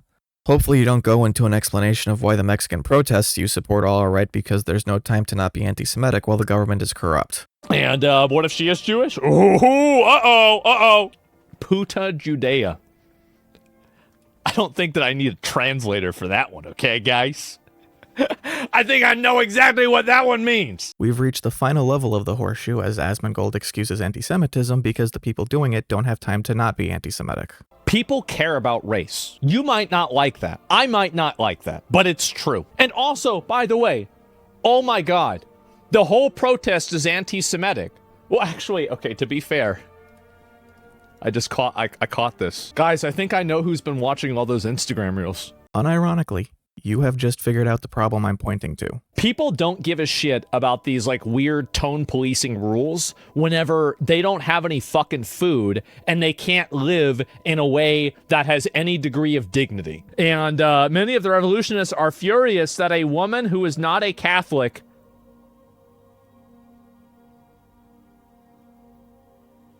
sorry, these things matter to people. You might not like that reality, but you still gotta live in it. They're a bitch Jew, of course it's relevant. Yeah, of course it does. Representation matters, right? Yeah, of course.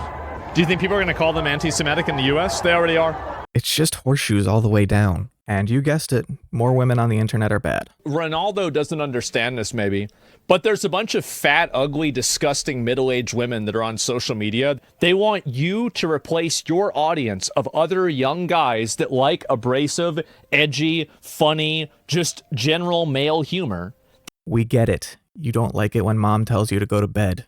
These are the women that are in the PTA. They're in the fucking, they're in the HR department. They're the ones in the PR department. They're the ones complaining to your boss. They're the ones in the, in the bureaucracy. This is what they do. They're the fucking school moms. Oh my God. He admitted it. Imagine me going on Twitter and some retarded hog says on social media, oh, you shouldn't say this. Shut the fuck up, bitch. You're gonna tell me what I can and can't say. Who the fuck are you? And it's also, I don't want to make people think it's all women doing this. Like, this isn't like a men versus women thing. He says before. What's happiness of a Karen? The happiness of a Karen is the same principle as of a vampire. And did this stupid bitch block me? I'll stop taking part in toxic politics whenever left-wing people stop calling you a Nazi or a Hitler or a fascist whenever you want to enforce immigration law. Once again, the topic of misleading data about left-wing versus right-wing violence comes up, and a chatter actually calls Asmon out when he says he doesn't trust the government. Riding hard for the government? What the fuck does that even mean? It means that you're okay with blowing up Venezuelan boats without evidence, deporting people without evidence, cutting government programs that have showcased decades of benefits in international diplomacy and trade, and every other thing done by Donald Trump while declaring that he is completely innocent of any wrongdoing despite being the closest person to Jeffrey Epstein amongst every person connected to him. I think you choose what to trust. I do. Absolutely, I choose what to trust. You should try it sometime. It would help you. Help has a very loose definition here. Hassan in China. The problem with what Hassan is saying is that I very strongly agree with most of it, but I don't agree with part of it. Once again, I am shocked that Asmon can accurately explain a concept. Not because I think he's dumb, but because you'd think it creates some cognitive dissonance. I think he's right that the best antidote to xenophobia is experience. A lot of us have probably had that happen ourselves, where you met somebody from a country that you had a predisposition towards, like positive or negative, and that person changed your predisposition by talking with them. But at the same time, the actions of a government do not represent the will of its people necessarily, especially in countries like China, Russia, or apparently Mexico, right? But then he's back to Eighth Amendment violations. Can we just do lashings instead? No, I don't want to. I mean, okay, I think that there's a place for creative kinetic punishment. Recruit trainee John Rico is sentenced to administrative punishment. 10 lashes. You've got to really save that. That way it has a lot of, it has emphasis when it happens. And while looking at a propaganda video of China's surveillance technology, Asmon mentions his perspective on police clearance rates and how the world combats terrorism.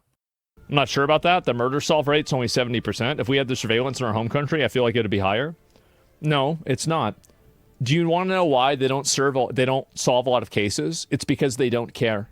Solving murders is actually really hard, and the reason you see people who commit heinous crimes getting caught isn't because Clarice spoke to Hannibal. It's because the people who do those crimes are usually really stupid. CSI technology looks so advanced because of how intensive it needs to be to scrape information out of a crime scene, which is indicative of the difficulty.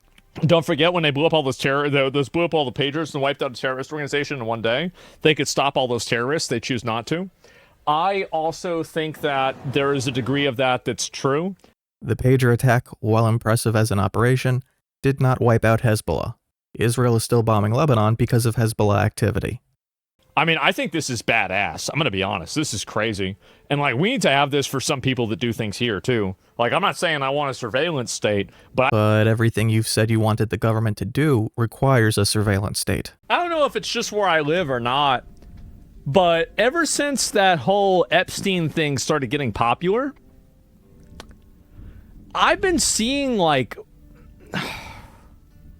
way more lizards. And then we go back to Mexico for a Fox News interview with these two right-wing nutjobs who do a podcast. And before you think I'm calling them right-wing nutjobs as a dismissive insult, Concretamente estamos en guerra contra una familia que en la declaración de Balfour es la que fundó el Estado de Israel, que podemos hablar de eso, que es la familia Rothschild, ¿vale? Y esa familia concretamente nunca ha sido auditado su patrimonio. Entonces, Elon Musk tiene más ni de coña. O sea, ni de coña. Elon Musk no es la persona más rica del planeta ni la más poderosa, te lo puedo garantizar. Hay familias que tienen muchísimo más patrimonio, pero como no sabemos verdaderamente qué es lo que tienen y qué es lo que dejan de tener, porque han diversificado en esta estructura bursátil todo su poder y todo su monopolio, que lo tienen, ¿por qué más? O sea, llega un punto en el que ni en 25 millones de generaciones se pueden gastar lo que han amasado. Entonces yo digo, es que no puede ser solo el dinero, aquí tiene que haber algo más metafísico, tiene que haber algo más espiritual, tiene que haber algo mucho más profundo. Y ahí es donde entra el tema de vamos a juzgar qué es lo que ellos atacan siempre. Pues siempre atacan la moral católica, la moral cristiana. Oye, Jota, dos puntos ahí muy interesantes. La parte del capitalismo, que tienes opiniones muy diferentes a lo que la gente común piensa acerca de. Pero esta parte de Jesús, de Cristo, de los católicos, de esta guerra en contra del catolicismo. ¿Por qué crees que hay tanto odio en contra de Jesús?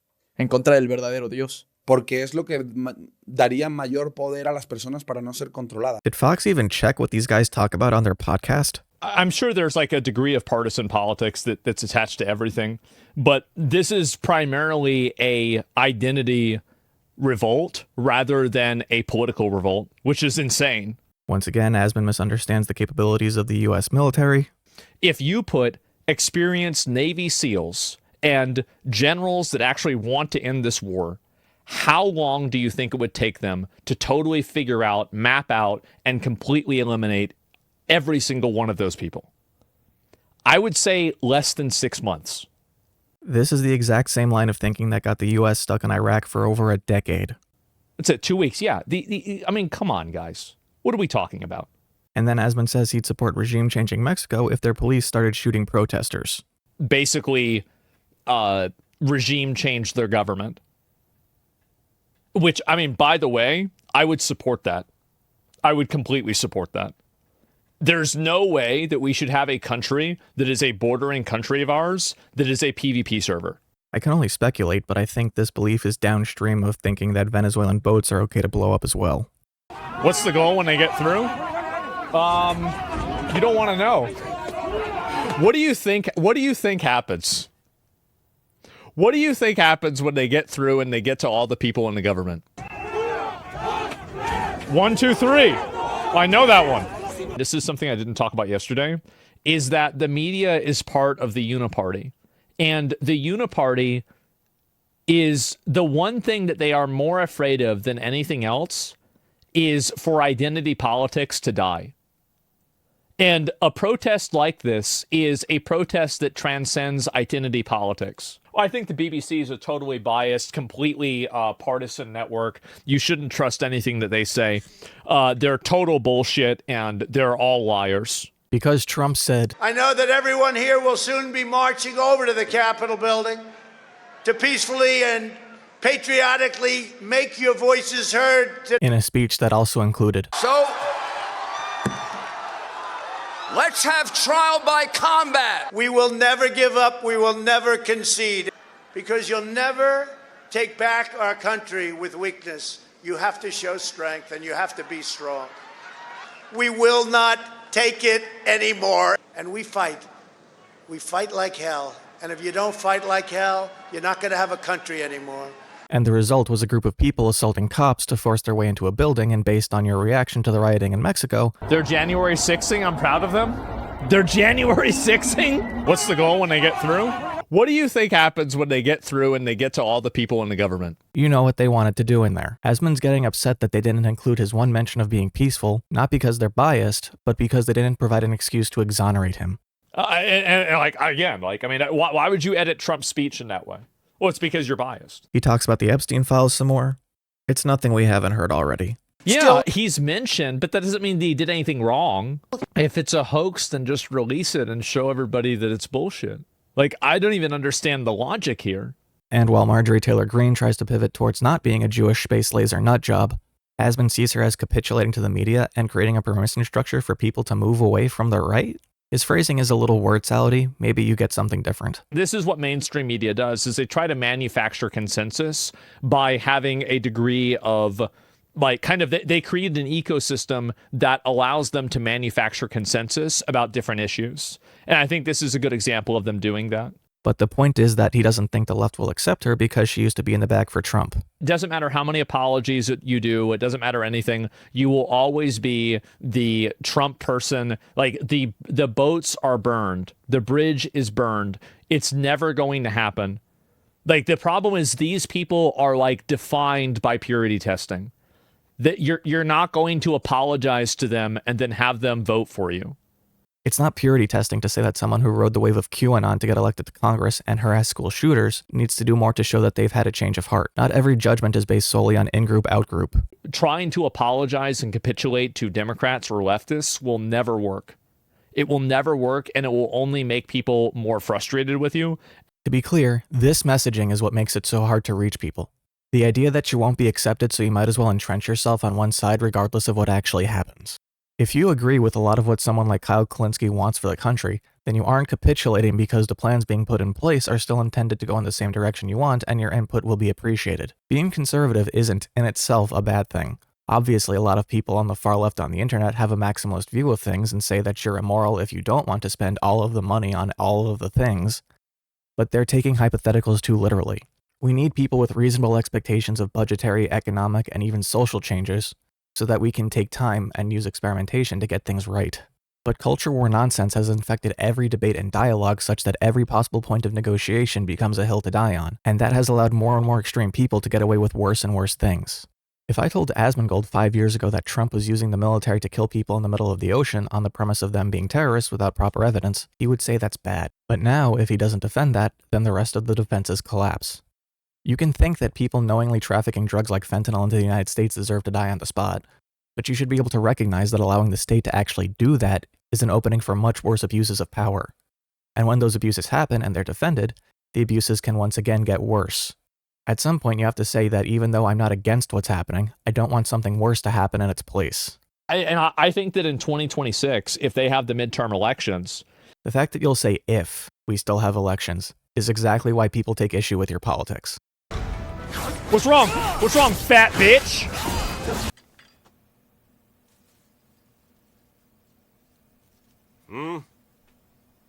Oh, no. I drink what I want, when I want.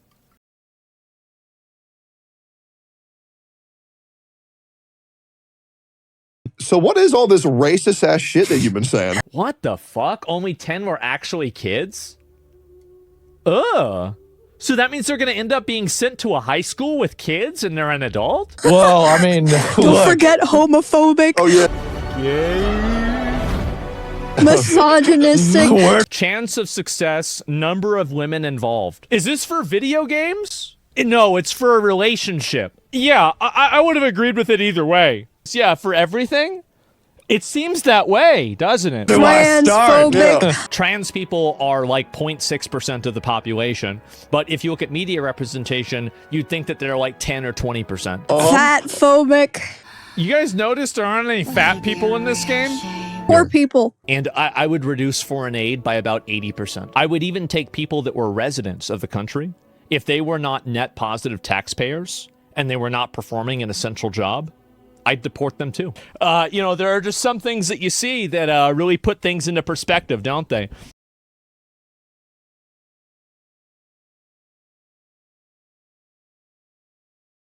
One more dawn, one more day, one day more. So, we need to make it too big to rig? That's a fact. Well, we thought we did that with Black Myth Wukong, but unfortunately, the Game Awards was using the 3/5 compromise, where Chinese players only count for 3/5 of a vote of an American player, right, guys? That doesn't even make sense. Somebody took a picture of me and my stomach was sticking out a bit, and I just stopped eating food. I stopped. No, obviously you don't need any food. Look at that. If you needed food, you wouldn't look like that. Oh, now it makes sense. Body shaming? It's not body shaming, it's body accountability. Okay, you've got to be accountable for being a fat piece of shit. Deja vu all over again.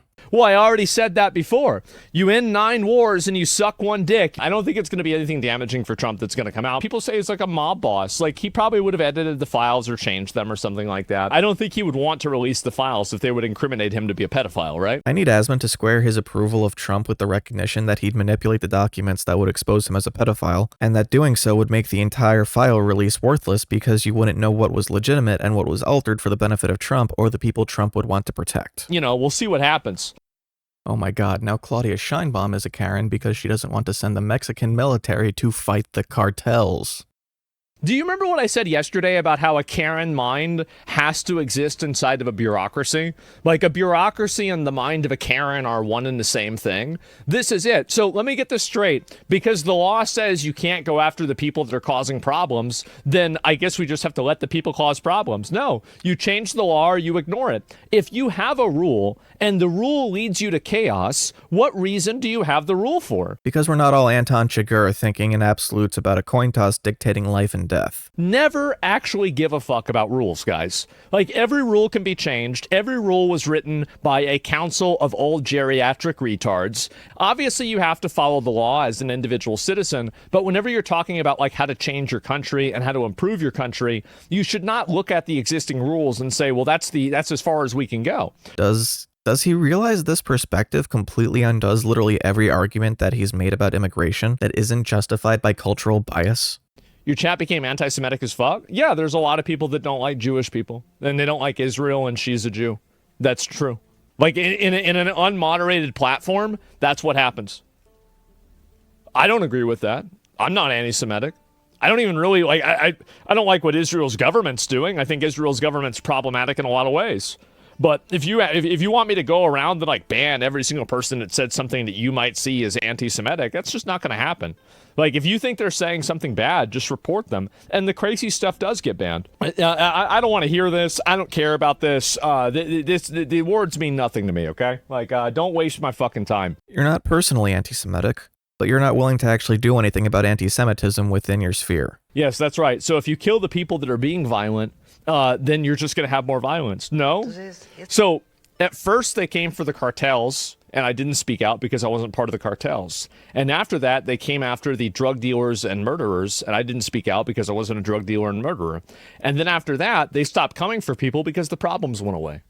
You have completely missed the point, and also that was anti-Semitic, so good job. Why do I need to explain that it's actually much harder to deal with people who have guns than just throwing the military at them? That there's a real human cost to these choices, and that we should be wary of leaders who are so enthusiastic about their willingness to throw people in the meat grinder just because overall you have more to expend. Oh, by the way, fascism is when the government is controlled by a paramilitary organization that kills people extrajudicially.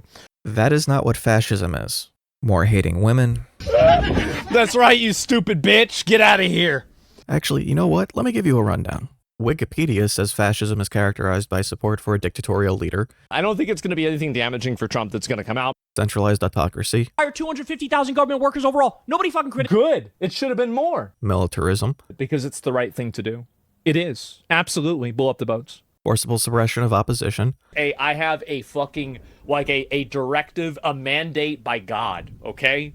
To get rid of as much of this woke millennial slop that I possibly can. And that's why I do it, by the way. I do it because I know it bothers them. It upsets them and it bothers them and it scares them. And I will continue doing it until they stop doing the things that I don't like. Belief in a natural social hierarchy. I would even take people that were residents of the country. If they were not net positive taxpayers and they were not performing an essential job, I'd deport them too. And so guys should have a complete monopoly on making games. Yes. Subordination of individual interests for the perceived interest of the nation or race. I would want to use the military to deport every illegal alien in the country. I would want to bring back insane asylums and put crazy people in insane asylums. So just put them in jail. Simple. And strong regimentation of society and the economy. And if girls want to make games, they should make their own games. You have Stardew Valley. You have Animal Crossing. You have Pokemon. Opposed to more left-wing ideologies such as democracy. I think that in 2026, if they have the midterm elections... Britannica says the characteristics are extreme militaristic nationalism. Not in the Western Hemisphere, not in our backyard, because that destabilizes trade, it destabilizes economies. It's the security of the United States at stake here. Contempt for electoral democracy. They're January 6ing, I'm proud of them. They're January 6ing? A belief in a natural social hierarchy and the rule of elites. Elon Musk took over Twitter, fired 80% of the staff, and nothing changed to the product. In fact, I think the product got better. And a desire to create a German word that I'm not going to try pronouncing. If you have a rule, and the rule leads you to chaos, what reason do you have the rule for? And now we have the Karens going to jail. Oh my God! Webster's defines fascism as a populist political philosophy, movement, or regime. And so you never, ever, ever do that. Always base things off of what you think. That exalts nation and often race above the individual. Then why the fuck do we keep importing people? That is associated with a centralized autocratic government. Because the law says you can't go after the people that are causing problems, then I guess we just have to let the people cause problems. No, you change the law or you ignore it. Headed by a dictatorial leader. And do you not feel bad for telling people to vote for him? No. No, he's done a lot of things that I agree with. And that is characterized by severe economic and social regimentation and by forcible suppression of opposition. And people like this, in my opinion, they need to be put in a mental institution and just kept there until they stop being crazy or they die. I don't know, either one. But yeah, it's not. And even if you take all of those as left-wing biased shills, Conservapedia says that the characteristics of fascism include a belief that the state is more important than the individual. So the U.S. government can read a license plate with a satellite, but you think that a Twitter post that said that the people were innocent is more accurate than that. A leaning towards authoritarian government and violence. If you steal from a store, instant mandatory prison time. Even if you stole. Preference for centralized economic planning. And if they don't want to get along with that, then I wouldn't give them access to the American economy and I would heavily tariff them. An emphasis on nationalism and national traditions. And you're coming in there with something on your head, well, you're breaking the rule. I don't give a fuck about your religion. Nobody cares. If you don't like it, go the fuck back to where you came from and then go live over there. Militarism. If you put experienced Navy SEALs and generals that actually want to end this war, how long do you think it would take them to totally figure out, map out, and completely eliminate every single one of those people? I would say less than 6 months. Information control and censorship. If it's a hoax, then just release it and show everybody that it's bullshit. Media propagation of the great leader, which demonizes and trivializes his critics. If you are intentionally redacting a name that was previously unredacted publicly, you're doing that because you're trying to mislead people. And a rejection of both free enterprise and socialism in favor of corporatist economic policies. Good. They weren't doing their job. The characteristics of fascism also include rampant cronyism and corruption. Yeah, he's mentioned, but that doesn't mean that he did anything wrong. As well as rigged elections. If they have the midterm elections. And a general disdain for free speech and human rights. A human rights violation. According to who? Somebody who disagrees with you? Oh, okay. Well, let's just listen to them tell you why you're wrong. No, I don't think so. Fascism has several tenets to it, with enough fluidity between them that no pillar is truly central until it needs to be, and then it can be replaced with another depending on what is necessary at the time to placate the masses. You might have once heard that fascism needs an enemy that is simultaneously strong enough to negatively affect your life, but weak enough that it can be easily fought and defeated. This is the enemy of America right here. This is the means by which that enemy is created, and the populace is held in a constant state of war against them. When a pillar is moved, so too is the definition of the enemy. We need to start looking at people that are crazy, and we need to put all of the crazy people in a box that says mental institution, and we just keep them there. And then everybody else can live in paradise. We just need to keep women out of things that I don't like. Yes. Strictly enforce the law on immigrants and the mentally ill. which includes queer people. Yeah, it's too brutal. We'll make them do big rocks and little rocks. Well, yeah, I don't think we should kill them. I don't think so at all. It's a waste of labor. Bully people into conformity. It was a psyop by fat women to make their body types seen as attractive in the public eye. Lie when it benefits you. Lie on your resume. Lie in your interview. Lie in your tutorial. Lie while you're doing your job. And the only time you don't do that is if it's against the law. Terrible advice? That worked for me. Don't trust the decadent elite. One thing that I've learned doing anything professionally is that the people that are experts and veterans in certain industries, and I think almost all industries, are generally brain-dead retards. Embrace the traditional level of anti-Semitism. If they want to unban Sneeko, I'd be fine with that. I like Sneeko. I think he's a great guy. I don't agree with everything he says, obviously. Down with the Yahood! Down with the Yahood! So, yeah, I think they should unban him. Why wouldn't they? It's been driving me fucking crazy because I just keep forgetting about it. And wait! Magnify. Yeah, ASMONGOLD has been. We got to do a stream. Does he want me to reach out to him? I don't know if Twitch is ready for that one yet. Now, I will say it's not a matter of if, it's a matter of when. You're just making this up because you don't want somebody that you disagree with to be on the fucking computer, right? You're saying that Hitler was not a bad guy? If we're going to say Hitler bad, then I'm going to say Churchill bad, and I'm going to say Roosevelt bad, and I'm going to say they're all bad. But if we look at him as a product of his time in that moment... I think loving Hitler is bad. Absolutely, it's bad. Support conspiracy theories. Somebody else is running our government. Who? Fucking based. Absolutely 100% true. I completely agree with him. Absolutely. I mean, the answer seems to be clear. There's no question Epstein was working with Israel. Israel was gaining a benefit from him, but I think it could be possible that Epstein could have been an unwilling participant. Ignore the law so we can kill all the people who are causing problems. Never actually give a fuck about rules, guys. Like, every rule can be changed. Every rule was written by a council of old geriatric retards. And then society will be perfect. Why does Asmon take offense to being called a fascist? In the 1 week I've watched him, hell, just today, he has endorsed every core aspect of the ideology. And we just keep them there. And then everybody else can live in paradise. Also, why does the "and then we would have paradise" line sound so familiar? No, it's not women. No, it's not blacks. It's actually really complicated. No, it fucking isn't at all. Jews are running society. Women need to shut the fuck up. Blacks need to be imprisoned for the most part. And we would live in paradise. He's saying the same thing Nick Fuentes said. Everybody else is going to be... everything in the world is going to instantly get better. The whole world is going to improve instantaneously. We just put all the crazy people in a box, and then everybody else can go do what they want. And now I get this. I get this. I don't even know what that is. It's a bigger number. A yeller. Oh, wow. XQC says Asmongold has been pretty unhinged the last few months and calls his chat pretty radical. Maybe I take it a little bit too far sometimes. And I generally don't really explain what I think because I think that in doing so, you capitulate to people that are bad actors. Like, I think anybody going out there saying some crazy genocidal mass murder person is good. I think that, yeah, you should probably get suspended for that. Again, like, I take somebody like him saying something like this about me, like, actually seriously, and I'll think about it, rather than, you know, like a Reddit thread or like a tweet or something like that, especially from somebody that I know doesn't even like me, doesn't even know me, right? And so that's it. When Mel Brooks took his script for the producers to his producer, they were initially very concerned about making a satire of Adolf Hitler, even if it was in the context of characters in the story trying to be offensive on purpose. Because they said, Hitler is too strong, too menacing. How about springtime for Mussolini?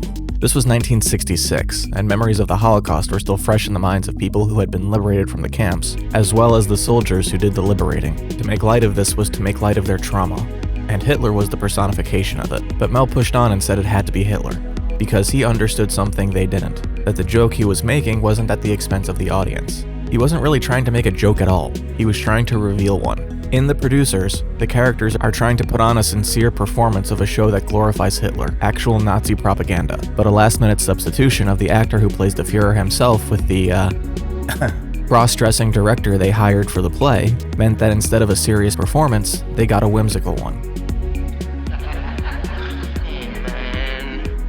I leave you, baby, I leave you. Now leave me alone. And that one change completely upends the context. It reveals the extent of the pageantry and the absurdity that made the Nazis' propaganda so effective.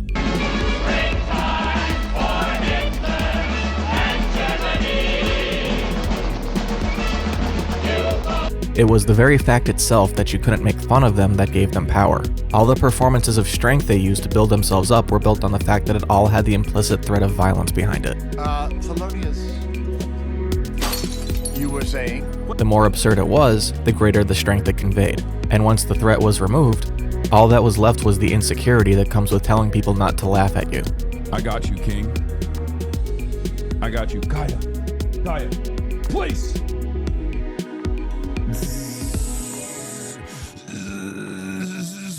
Get down.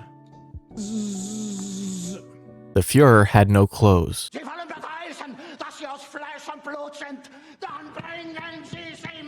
Stop me if you've heard this one.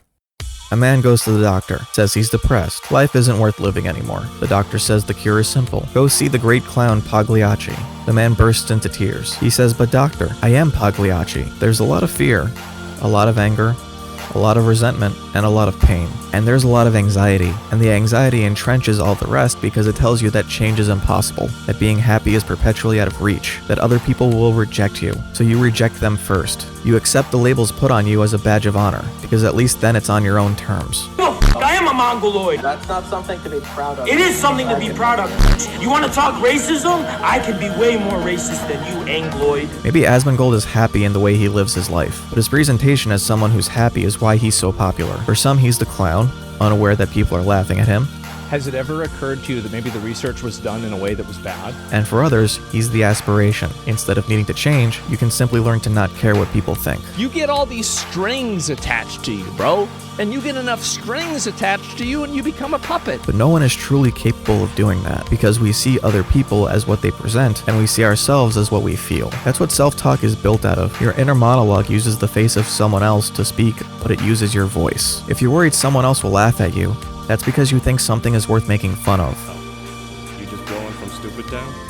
And that makes people put up their guard and reject vulnerability and deny themselves what they feel and what would make them happy. It's easier to be numb than it is to be sad. But really, you aren't numb, because all that pressure you need to push down those feelings just makes them that much more forceful. I'm a nice, easygoing man. I might be a little bit indecisive at times. Lashing out at perceived slights, looking for some justification to allow yourself to embrace the negativity. The Sopranos was a show all about how Tony was constantly pushing down his feelings in order to force himself into the idea of who he wanted to be, and how miserable it made him as a result. Breaking Bad is the same. So is practically every Martin Scorsese movie. We make ourselves miserable because we try to fit ourselves into other people's molds, and the more warped it makes us, the more we squeeze to try and fit. And so, like Asmon said about conspiracies, you feel worse, and so you put up more defenses, and that makes you feel even worse, so you put up even more. And eventually, you're sitting alone, constantly needing to justify to yourself that this is okay, because everyone else is terrible anyway. And at that point, the solution shifts from putting up more guards yourself to getting everyone else to put up their own. And when everyone's super, no one will be.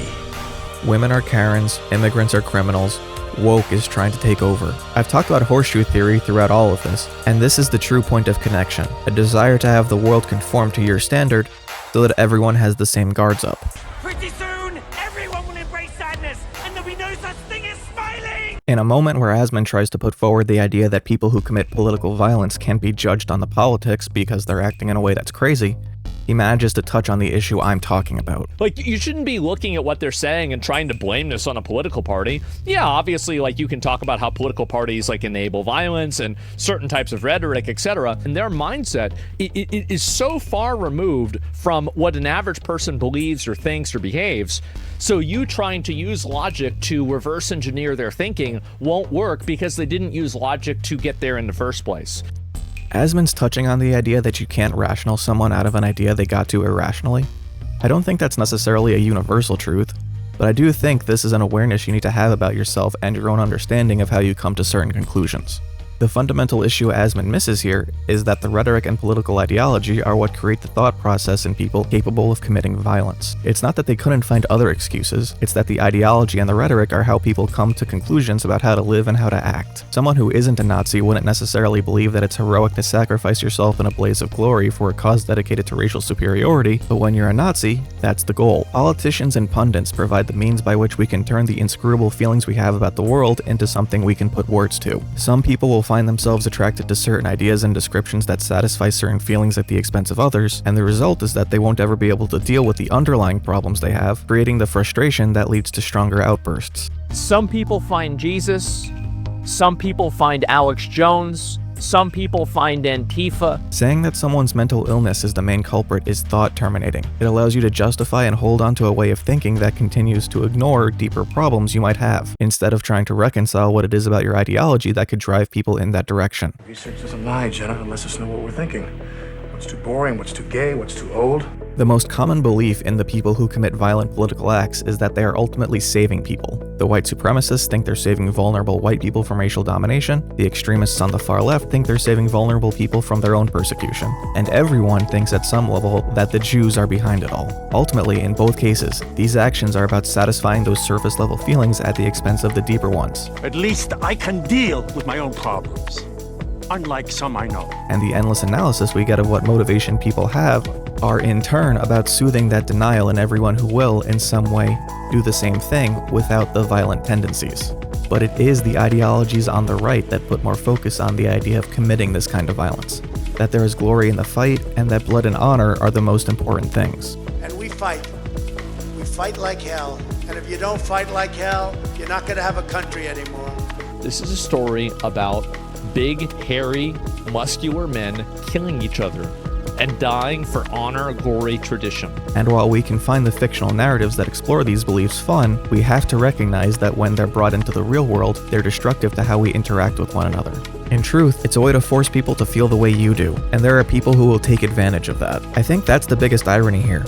Every claim about Karens Asmon has made is one that he himself has endorsed, but on his terms. This is bad. I am so fucking upset, and these retards are sitting here making these award shows for other retards, and it's making me mad. They never get challenged to actually improve themselves on a personal level. They just get a fucking vicious cycle of learned helplessness. His chat even does the same practice of overqualifying questions as sincere to avoid making Asmon mad. I've been there. It sucks, but it's a choice. And though Asmon would say that I'm calling it a choice because I want you to choose differently, I'm really telling you that I want it to be your decision.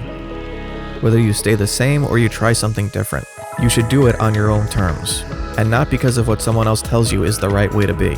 If you think the world will judge you for it, think about whether it's really what the world thinks, or if it's what you're afraid of the world thinking.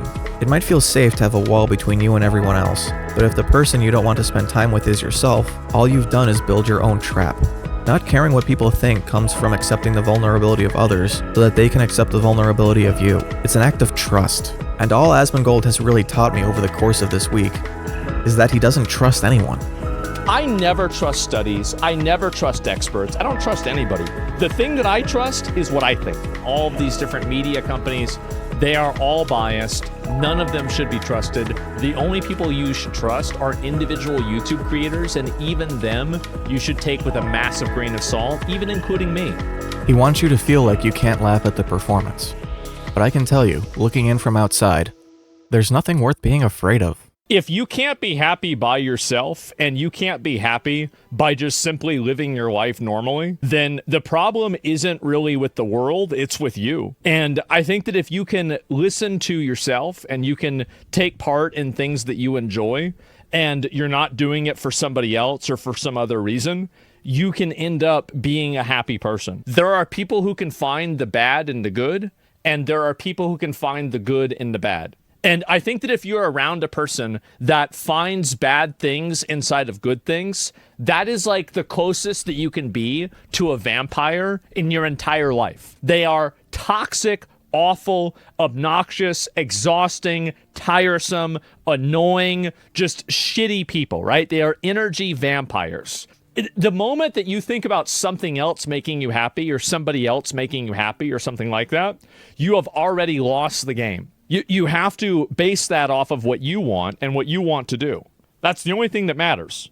But I think at a certain point, people don't want to take accountability for themselves in their own situation, and they want to look at some external factor and then try to blame that instead. Happiness is a state of lying to yourself that life has no meaning? Well, I don't know. Like, I mean, happiness to me is getting a bag of beef jerky. Happiness to me is finishing a stream and being able to lay down in my nice bed and, you know, I can just relax. Basically, I think everything has to come from within yourself. And if you don't do that, you've got a lot of problems. I could go back and forth about it over and over, but that's basically what I'm saying, okay?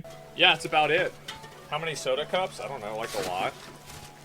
Anyway, guys, yeah, I'm gonna do this, and, I'll be right back.